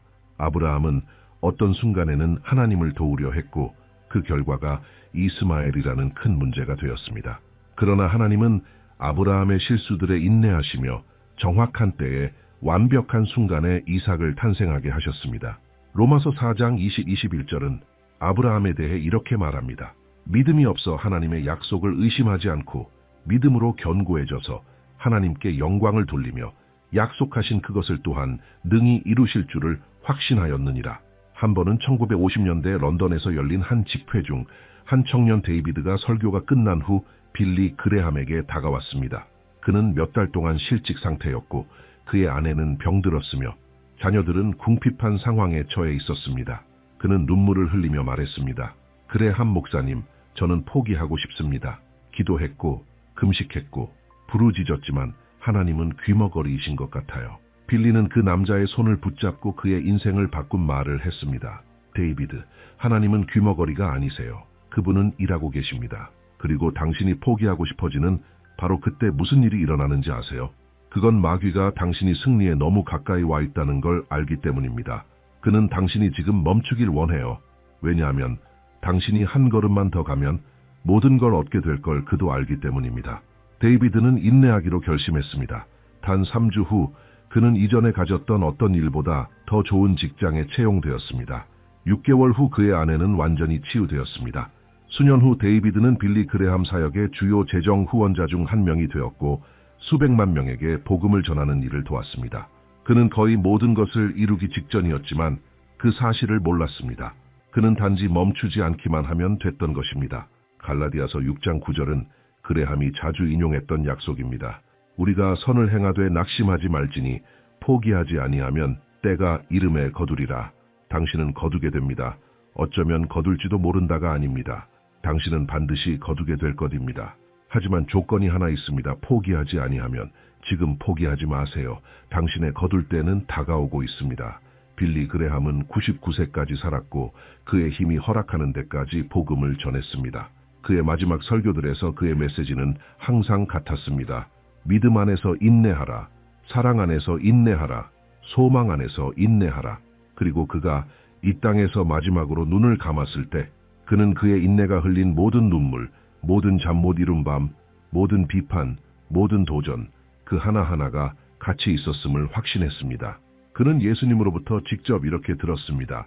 잘하였도다 착하고 충성된 종아. 오늘 하나님께서 당신에게 말씀하고 계십니다. 지금 멈추지 마라. 승리는 당신이 생각하는 것보다 훨씬 가까이에 있다. 인내하라. 원칙 2. 당신이 무대에서 충실히 설 때 하나님은 무대 뒤에서 일하고 계신다. 빌리 그레함은 설교에서 자주 반복하던 인상적인 문장이 있었습니다. 하나님은 결코 늦지도 이르지도 않으시며 항상 정확한 때에 오신다. 그리고 그는 그것을 사람들의 마음을 깊이 울리는 방식으로 설명하곤 했습니다. 그는 이렇게 말했습니다. 우리는 종종 하나님이 주무시는 것 같다고, 그분이 우리를 잊으신 것 같다고, 우리의 기도가 땅과 하늘 사이 어딘가에 잃어버려진 것 같다고 생각합니다. 그러나 진실은 하나님이 우리의 눈에 보이지 않는 곳에서 열심히 일하고 계시며 우리의 생각으로는 상상조차 할 수 없는 것들을 준비하고 계신다는 것입니다. 성경은 이사야 64장 4절에서 이렇게 밝히고 있습니다. 예로부터 사람들이 듣지 못하였고 귀로 깨닫지 못하였으며 눈으로 보지 못하였나이다. 주 외에는 자기를 앙망하는 자를 위하여 이같이 행하신 하나님이 없나이다. 이 말씀의 깊이를 느끼셨나요? 하나님은 당신을 위해 일하고 계십니다. 바로 이 순간 당신이 이 글을 읽고 있는 동안에도 전능하신 하나님께서 산을 옮기고 길을 여시며 마음을 만지고 기회를 준비하고 계십니다. 그러나 이 모든 일은 무대 뒤에서 당신의 눈에는 보이지 않는 곳에서 일어나고 있는 것입니다. 그레함은 종종 극장의 비유를 사용하곤 했습니다. 연극을 볼 때 우리는 무대 위의 배우들, 조명을 받으며 연기하는 사람들만 보게 됩니다. 하지만 그 무대 뒤에는 수십 명의 사람들이 일하고 있습니다. 조명을 조정하고 무대 장치를 준비하고 음악을 조율하며 모든 세부 사항이 완벽하게 맞춰지도록 하는 사람들입니다. 관객은 이 사람들을 보지 못하지만 그들이 없다면 공연은 존재할 수 없습니다. 마찬가지로 당신의 삶에도 무대가 있습니다. 그것은 당신이 지금 있는 자리이며 매일 해야 할 일을 해내고 있는 장소입니다. 그러나 또한 신적인 무대 뒤도 존재합니다. 그곳에서 하나님과 그분의 천사들이 모든 것을 당신의 유익을 위해 조율하고 계십니다. 로마서 8장 28절은 빌리 그레함이 평생 붙들고 살았던 약속입니다. 하나님을 사랑하는 자, 곧 그 뜻대로 부르심을 입은 자들에게는 모든 것이 합력하여 선을 이루느니라. 모든 것입니다. 좋은 일들뿐 아니라 이해할 수 있는 일들뿐 아니라 모든 것들입니다. 심지어 마귀가 당신을 무너뜨리기 위해 계획한 그것조차 하나님은 그것을 당신을 끌어올리는 발판으로 바꾸고 계십니다. 1970년대 브라질에서 열린 한 집회 중 그레함은 조앙이라는 남성을 만났습니다. 조앙은 화재로 모든 것을 잃었습니다. 그의 집, 그의 작은 사업, 수년간의 노력이 단 몇 시간 만에 잿더미로 변했습니다. 그는 완전히 무너졌고 하나님께 질문하며 왜 이런 일이 자신에게 일어났는지 이해할 수 없었습니다. 그는 정직하게 살려고 애쓰며 주님을 섬기던 사람이었습니다. 조항은 믿음의 한계에 다다른 상태로 그 집회에 참석했고 거의 모든 것을 포기할 뻔했습니다. 빌리 그레함은 그날 밤 이집트의 요셉에 대해 설교했습니다. 그는 요셉이 어떻게 자신의 형제들에게 배신당하고 노예로 팔리고 보디발의 아내에게 모함을 받아 부당하게 감옥에 갇히고 자신을 기억하겠다고 약속한 술 맡은 관원장에게 잊혀졌는지를 이야기했습니다. 수년간의 고통, 수년간의 부당함. 그러나 창세기 50장 20절은 그 비밀을 드러냅니다. 당신들은 나를 해하려 하였으나 하나님은 그것을 선으로 바꾸사. 요셉이 감옥에 있을 때 하나님은 무대 뒤에서 그의 왕좌를 준비하고 계셨습니다. 요셉이 감옥에서 눈물 흘릴 때 하나님은 바로가 아무도 해석할 수 없는 꿈을 꾸도록 예비하고 계셨습니다. 그 꿈은 오직 요셉만이 해석할 수 있었습니다. 그레함은 군중을 바라보며 조항이 결코 잊지 못할 말을 했습니다. 어쩌면 오늘 당신은 요셉의 감옥에 있을지 모릅니다. 어쩌면 모든 것이 잘못되고 있을지도 모릅니다. 그러나 나는 당신의 삶 위에 선포합니다. 하나님은 무대 뒤에서 당신의 궁전을 준비하고 계십니다. 당신은 보지 못하지만 하나님은 일하고 계십니다. 그리고 당신이 가장 예상하지 못한 순간에 그분은 당신을 감옥에서 꺼내어 그분이 준비하신 왕좌에 앉히실 것입니다. 조항은 그 집회에서 변화되어 나왔습니다. 그는 돈도 집도 사업도 없었지만 더 귀중한 것을 갖게 되었습니다. 하나님께서 무대 뒤에서 일하고 계신다는 확신이었습니다. 그 후 몇 달 동안 조항은 생계를 위해 청소부로 일하면서도 자신의 무대에서 충실히 살아갔고 그동안 하나님은 그의 인생이라는 장기판에서 조용히 말들을 움직이고 계셨습니다. 조항의 이전 사업을 알고 있던 한 사업가가 꿈을 꿨는데 실제로 꿈에서 하나님께서 그에게 조항을 도우라고 지시하셨습니다. 이 사업가는 조항에게 자금과 공간을 제공해 재기를 도왔습니다. 5년 후 조항은 단지 이전의 삶을 회복했을 뿐 아니라 그것을 10배로 늘렸습니다. 그리고 가장 놀라운 점은 그는 자신처럼 모든 것을 잃은 가정들을 위해 집을 짓는데 자신의 번영을 사용했다는 것입니다. 하나님은 무대 뒤에서 일하고 계셨던 것입니다. 에베소서 3장 20절은 우리에게 이렇게 확신시켜줍니다. 우리 가운데서 역사하시는 능력대로 우리가 구하거나 생각하는 모든 것에 더 넘치도록 능히 하실 이에게. 방금 읽으셨나요? 더 넘치도록. 당신이 문 하나를 구하고 있다면 하나님은 대문을 준비하고 계십니다. 당신이 승리 하나를 구하고 있다면 하나님은 연속된 승리를 준비하고 계십니다. 당신이 공급을 구하고 있다면 하나님은 풍성함을 준비하고 계십니다. 1950년대 초 빌리 그레함의 인생에 결정적인 순간이 있었습니다. 그는 명성을 얻고 있었고 TV 프로그램 출연을 위한 수익성 높은 제안들을 받고 있었으며 빠르게 부유해질 수도 있었습니다. 그러나 그는 하나님께서 그에게 사역의 순수성을 지키고 상업주의에 팔리지 말라고 말씀하시는 것을 느꼈습니다. 그것은 대가가 큰 결정이었습니다. 그는 다른 복음 전도자들이 부자가 되는 것을 보면서도 자신은 검소한 급여를 유지했습니다. 비판도 있었고 압박도 있었습니다. 그러나 그레함은 무대 위에서 충실함을 지켰습니다. 하나님께서 무대 뒤에서 무엇을 하고 계신지 이해할 수 없을 때조차도 말입니다. 수년이 지난 후 여러 사역들이 재정적, 도덕적 스캔들로 무너질 때 빌리 그레함의 사역은 온전히 유지되었습니다. 그리고 바로 그 정직함이 대통령들, 왕들, 총리들에게 복음을 전할 수 있는 문을 열어준 것이었습니다. 바로 그 정직함 덕분에 그는 185개국이 넘는 나라에서 설교하도록 초대받았습니다. 하나님은 무대 뒤에서 그의 명성을 보호하고 계셨고 그레함이 상상조차 할 수 없었던 세계적 영향력을 준비하고 계셨던 것입니다. 시편 37편 23절은 우리에게 이렇게 가르칩니다. 여호와께서 사람의 걸음을 정하시고 그 길을 기뻐하시나니. 여기서 정하시고 라는 말은 하나님께서 각 걸음을 인도하시고 명령하시며 세우신다는 뜻입니다. 당신은 그 길의 전부를 보지 못할 수 있습니다. 그러나 하나님은 보십니다. 당신은 왜 그런 일을 겪고 있는지 이해하지 못할 수 있습니다. 그러나 하나님께는 분명한 목적이 있습니다. 마르다와 마리아를 생각해 보십시오. 나사로가 병들었을 때 그들은 예수님께 긴급히 사람을 보내 말했습니다. 주여, 보시옵소서, 사랑하시는 자가 병들었나이다. 상식적인 반응은 예수님이 모든 것을 내려놓고 곧장 베다니로 달려가는 것이었을 것입니다. 그러나 예수님은 어떻게 하셨나요? 그 자리에 이틀 더 머무르셨습니다. 마침내 그분이 도착하셨을 때 나사로는 죽은 지 나흘이나 지난 후였습니다. 마르다는 예수님을 마중 나가 슬픔과 실망이 뒤섞인 목소리로 말했습니다. 주여, 주께서 여기 계셨더라면 내 오라버니가 죽지 아니하였겠나이다. 하지만 예수님은 마르다가 모르는 것을 알고 계셨습니다. 무대 뒤에서 하나님은 더 큰 계획을 가지고 계셨습니다. 그것은 단지 나사로를 병에서 고치는 것이 아니라 죽음에서 살리시는 것이었습니다. 그것은 예수님이 곧 부활이요 생명이심을 보여주기 위한 것이었습니다. 만약 예수님이 일찍 도착하셨다면 나사로는 단지 병에서 나았을 것이고 그것은 물론 멋진 기적이었을 것입니다. 그러나 예수님이 늦으셨기 때문에 나사로는 부활하게 되었고 그것은 신약에서 가장 위대한 기적 중 하나가 되어 많은 사람들을 그리스도께 이끄는 결과를 낳았습니다. 무대 뒤에서 하나님은 훨씬 더 위대한 일을 준비하고 계셨던 것입니다. 빌리 그레함은 이렇게 말하곤 했습니다. 하나님께서 지금 무엇을 하시는지 이해가 되지 않을 때는 하나님께서 이미 하신 일을 믿으십시오. 하나님은 이미 당신을 구원하셨고 이미 당신을 건져내셨고 십자가에서 그분의 사랑을 이미 증명하셨습니다. 만약 그분이 그것을 위해 당신을 위해 하셨다면 지금 당신이 보지 못하는 순간에도 분명히 선한 일을 하고 계심을 믿을 수 있습니다.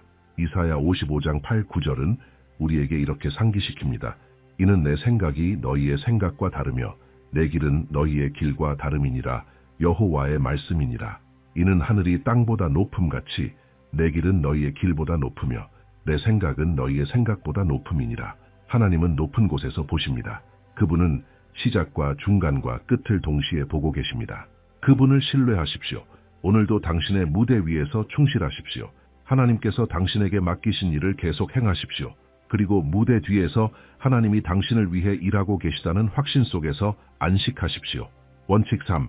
가장 큰 승리는 가장 치열한 전투 직후에 온다. 빌리 그레함은 반복해서 나눴던 깊은 확신을 가지고 있었습니다. 마귀는 이미 패배한 자들을 공격하는데 시간을 낭비하지 않습니다. 그는 가장 격렬한 공격을 무언가 위대한 것을 이루려는 자들에게 집중합니다. 이 혁명적인 진리는 수백만 명의 사람들이 자기 삶의 싸움을 바라보는 관점을 바꾸었습니다. 그레함은 가르쳤습니다.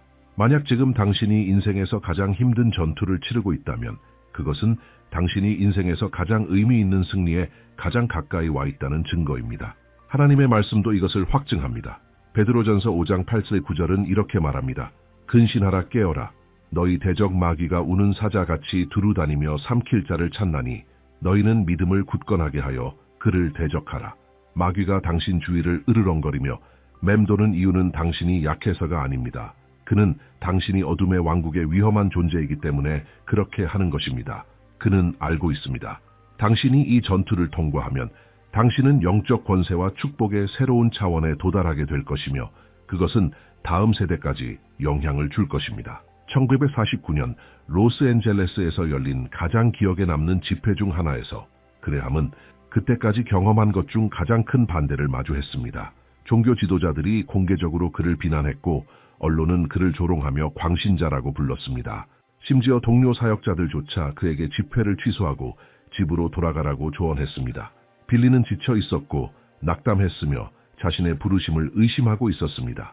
그는 하나님과 씨름하며 밤새도록 기도했고 눈물을 흘리며 거의 포기할 뻔했습니다. 그 새벽 하나님은 디모데후서 4장 2절을 통해 빌리의 마음에 말씀하셨습니다. 너는 말씀을 전파하라. 때를 얻든지 못 얻든지 항상 힘쓰라. 범사의 오래 참음과 가르침으로 경책하며 경계하며 권하라. 빌리는 강력한 무언가를 깨달았습니다. 전투의 강도는 하나님께서 예비하신 승리의 크기와 비례한다는 것입니다. 그는 계속하기로 결심했습니다. 원래 3주 예정이었던 그 집회는 8주 동안 계속되었고 35만 명이 넘는 사람들이 참석했습니다. 바로 그곳에서 빌리 그레함은 전국적으로 알려지게 되었습니다. 그를 조롱하던 언론은 오히려 긍정적으로 보도하기 시작했습니다. 모든 것이 바뀐 것입니다. 가장 큰 승리는 가장 큰 전투 직후에 왔습니다. 여호수아는 이 원칙을 극적으로 배웠습니다. 요단강을 기적적으로 건넌 후 여리고에서의 놀라운 승리 이후 아이성이 있었습니다. 쉽게 정복할 수 있을 것 같은 작은 선급이었습니다. 그러나 이스라엘은 수치스럽게 패배했습니다.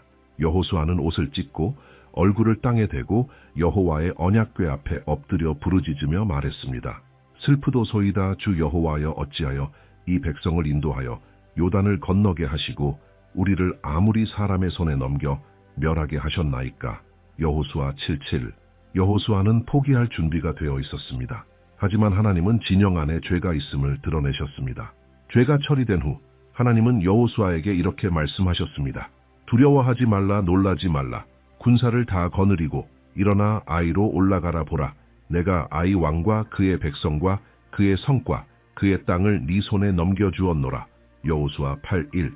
아이에 대한 두 번째 전투는 압도적인 승리였습니다. 그리고 그 승리는 그 지역 전체를 정복할 수 있는 길을 열었습니다. 일시적인 패배는 영원한 승리를 위한 준비였습니다. 빌리 그레함은 이것을 자정의 원칙이라고 불렀습니다. 그는 이렇게 설명했습니다. 밤중이 가장 어두운 시간은 바로 새벽이 오기 직전입니다. 모든 것이 가장 검고 가장 춥고 가장 조용할 때, 그것은 곧 태양이 떠오를 징조입니다. 영적으로 말하면 당신이 자정을 지나고 있을 때, 아무것도 변하지 않을 것처럼 보이고 어둠이 영원할 것처럼 느껴질 때, 바로 그때 눈을 들어야 합니다. 왜냐하면 새벽이 다가오고 있기 때문입니다. 바울과 실라는 이 원리를 완벽히 이해하고 있었습니다. 사도행전 16장은 그들이 빌립보에서 감옥에 갇힌 이야기를 전합니다. 그것은 일반적인 감옥이 아니라 가장 깊고 가장 어두우며 가장 끔찍한 내감옥이었습니다. 그들의 발은 착고에 채워졌고 등은 부당하게 맞아 피로 젖어 있었습니다. 자정이었습니다. 문자 그대로도 비유적으로도 평범한 사람이라면 그리스도를 따르기로 한 그날을 저주했을 것입니다. 그러나 바울과 실라는 무엇을 했습니까? 사도행전 16장 25절은 이렇게 말합니다. 한밤중쯤 되어 바울과 실라가 기도하고 하나님을 찬송하마에 죄수들이 듣더라. 그들은 자정에 예배했습니다. 그들은 전투 한가운데서 찬양했습니다. 그리고 무슨 일이 일어났습니까? 이에 갑자기 큰 지진이 나서 옥터가 움직이고 문이 곧 다 열리며 모든 사람의 매인 것이 다 벗어진지라. 사도행전 16:29. 가장 큰 승리, 초자연적인 자유, 간수와 그의 온 가족의 회심, 빌립보 교회의 설립, 그것은 바로 가장 치열한 전투 직후에 찾아온 것입니다. 그레함은 한번 그가 아프리카를 여행하던 중 만난 사무엘이라는 한 아프리카 목사의 이야기를 나눈 적이 있습니다. 사무엘은 외딴 마을에 교회를 개척했습니다. 3년 동안 오직 그의 아내와 두 자녀만이 예배에 참석했습니다. 3년 동안 똑같은 네 사람에게 설교한 것입니다. 마을 사람들은 그를 조롱했고 다른 목사들은 그 완고한 마음의 마을을 떠나 다른 곳에서 시작하라고 충고했습니다. 3년째 되던 해 사무엘의 아내가 중병에 걸렸습니다. 그는 적절한 치료를 받을 재정이 없었고 그녀는 그의 품에서 세상을 떠났습니다. 장례식은 참담했습니다. 사무엘은 아내를 잃은 슬픔뿐 아니라 이 일이 그동안 들었던 모든 비판들을 확증해주는 듯하여 더욱 고통스러웠습니다. 봐라, 하나님도 너를 축복하지 않잖아. 장례식 다음 날 사무엘은 텅 빈 작은 교회에 들어가 무릎을 꿇고 말했습니다. 주님, 저는 이해할 수 없습니다. 하지만 멈추지 않겠습니다. 주님께서 제게 평생 빈 의자들에게라도 설교하라고 하신다면 저는 그렇게 하겠습니다. 그 마을에서는 그 후 몇 주 동안 초자연적인 일이 일어났습니다. 사무엘을 조롱하던 사람들이 그가 아내의 죽음을 믿음으로 원망 없이 포기하지 않고 받아들이는 모습을 보고 감동을 받았습니다. 한 사람씩 가족 단위로 예배에 참석하기 시작했습니다. 6개월 만에 100명이 넘는 사람들이 회심했습니다. 2년 후 그 작은 교회는 지역에 4개의 다른 교회를 개척했습니다. 오늘날 20년이 지난 지금 그 교회들에는 2,000명이 넘는 사람들이 출석하고 있습니다. 사무엘의 가장 큰 승리는 그의 가장 큰 전투, 아내의 죽음 직후에 왔습니다. 야고보서 1장 12절은 이렇게 약속합니다. 시험을 참는 자는 복이 있도다. 이는 시련을 견디어낸 자가 주께서 자기를 사랑하는 자들에게 약속하신 생명의 관을 얻을 것입니다. 관은 시련 이후에 옵니다. 승진은 시험 이후에 옵니다. 승리는 전투 이후에 옵니다. 빌리 그레함은 이렇게 말하곤 했습니다. 당신이 지금 지옥을 지나고 있다면 계속 걸으십시오. 그 한가운데에서 멈추지 마십시오. 그곳에 집을 짓지 마십시오. 반대편으로 나올 때까지 계속 걸으십시오. 전투의 한가운데에서 포기하는 것이야말로 최악입니다. 왜냐하면 바로 그곳, 단 몇 걸음 앞에 당신의 승리가 있기 때문입니다. 예수님께서는 겟세마네와 갈보리에서 가장 큰 전투를 마주하셨습니다. 고통은 너무 심하여 땀방울이 비처럼 떨어졌습니다. 외로움은 너무 깊어 아버지께서 얼굴을 돌리셔야 할 정도였습니다. 고통은 너무 극심해 그분은 이렇게 외치셨습니다. 나의 하나님, 나의 하나님, 어찌하여 나를 버리셨나이까? 그것은 역사상 가장 어두운 순간이었습니다. 그러나 단 3일 후 역사상 가장 위대한 승리가 찾아왔습니다. 부활, 죽음은 정복되었고 지옥은 패배했으며 구원은 완성되었습니다. 가장 큰 승리는 가장 큰 전투 직후에 왔습니다. 히브리서 12장 2절은 우리에게 이렇게 상기시킵니다. 믿음의 주요 또 온전하게 하시는 이인 예수를 바라보자. 그는 그 앞에 있는 기쁨을 위하여 십자가를 참으사. 예수님은 전투 너머를 보셨습니다. 그분은 승리를 보셨습니다. 그리고 오늘 당신이 해야 할 일도 바로 그것입니다. 당신이 마주한 전투 너머를 바라보고 하나님께서 준비하신 승리를 바라보는 것입니다. 지금 멈추지 마십시오. 당신이 겪고 있는 이 전투는 당신이 곧 얻게 될 승리의 전조입니다. 원칙 4. 기적이 나타나기 직전에 당신의 믿음은 시험받는다. 빌리 그레함은 모든 설교에서 울려 퍼지던 한 문장을 가지고 있었습니다. 하나님은 당신의 믿음을 떨어뜨리기 위해 시험하시는 것이 아니라 인정하기 위해 시험하신다. 그는 설명했습니다. 모든 믿음의 시험은 사실 하나님과 더 깊은 친밀함으로 나아가는 초대이며 더 높은 축복의 자리로 이끄는 길입니다. 하나님이 당신의 믿음을 시험하시는 것은 당신의 삶에 너무나도 크신 일을 행하시려 하기 때문입니다. 그리고 그 일을 버틸 수 있는 믿음이 먼저 필요하기 때문입니다. 히브리서 11장 1절은 이렇게 정의합니다. 믿음은 바라는 것들의 실상이요 보이지 않는 것들의 증거니 참된 믿음은 보기 때문에 믿는 것이 아니라 믿기 때문에 보는 것입니다. 그리고 당신 주위 모든 것이 불가능이라 외치는 바로 그 순간 하나님은 당신의 마음에 속삭이십니다. 믿기만 하라. 그러면 하나님의 영광을 보리라. 아브라함은 이 진리를 극단적인 방식으로 체험했습니다. 하나님은 그에게 아들을 약속하셨지만 해가 지나도 사라는 여전히 임신하지 못했습니다. 아브라함이 99세, 사라가 90세였을 때 인간적으로는 완전히 불가능해 보였습니다. 그러나 로마서 4장 19, 20절은 이렇게 말합니다. 그가 100세나 되어 자기 몸이 죽은 것 같고 사라의 태가 죽은 것 같음을 알고도 믿음이 약해지지 아니하고 믿음이 없어 하나님의 약속을 의심하지 않고 믿음으로 견고해져서 하나님께 영광을 돌리며 아브라함의 믿음의 시험은 25년 동안 계속되었지만 기적, 이삭, 은 모든 것이 불가능해 보이는 바로 그 순간에 나타났습니다. 영국에서 열린 한 집회 중 그레함은 엘리자베스라는 여인을 만났습니다. 그녀는 10년 동안 헤로인에 중독된 아들을 두고 있었습니다. 엘리자베스는 기도했고 금식했고 부르짖었지만 상황은 점점 더 악화되었습니다. 그녀는 한계에 다다라 기도를 포기하려는 순간이었습니다. 그날 밤 그레함은 가나안 여인의 이야기를 설교했습니다. 그녀는 자신의 딸을 고쳐달라고 예수님께 간청했습니다. 예수님은 처음에 아무 말씀도 하지 않으셨고 나중에는 자녀의 떡을 개들에게 주는 것이 옳지 않다고 하셨습니다. 누구라도 그 자리에서 포기했을 상황이었습니다. 그러나 그 여인은 이렇게 대답했습니다. 주여 올소이다마는 개들도 제 주인의 상에서 떨어지는 부스러기를 먹나이다. 마태복음 15:27. 이에 예수님은 감탄하시며 말씀하셨습니다. 여자여 내 믿음이 크도다. 내 소원대로 되리라. 그레함은 군중을 바라보며 말했습니다.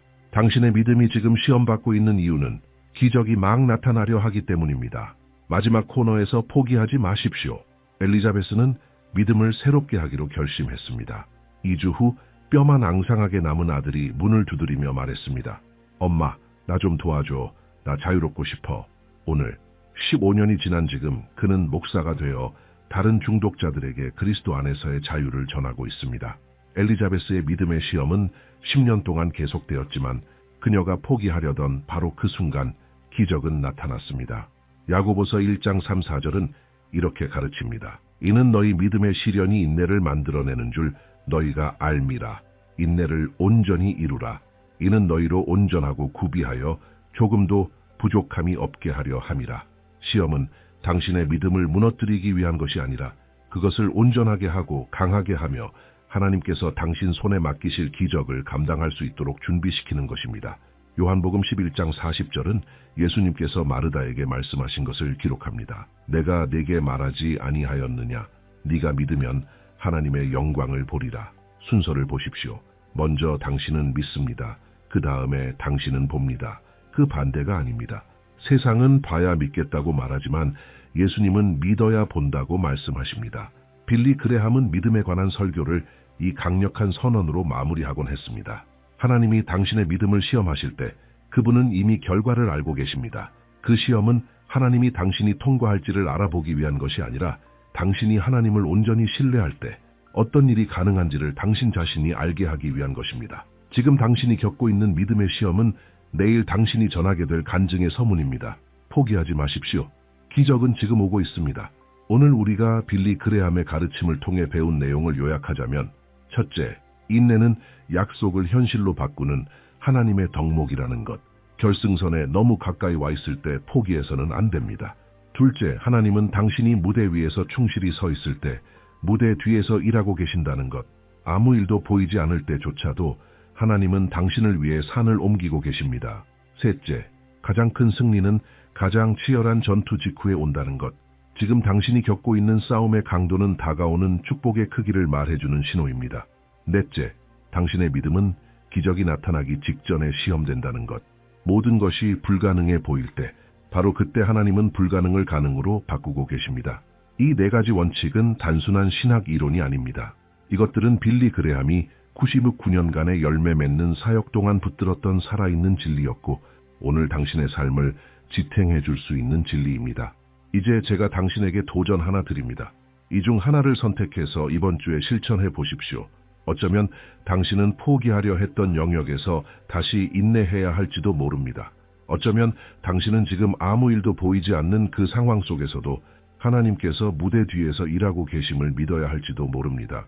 무엇이 되었든 오늘 믿음의 한 걸음을 내디드십시오. 그리고 이제 제가 특별히 부탁드리고 싶은 게 있습니다. 댓글에 믿음의 한마디, 혹은 이 메시지가 당신의 마음에 어떻게 닿았는지, 아니면 단순히 나는 멈추지 않겠습니다 라고 남겨보세요.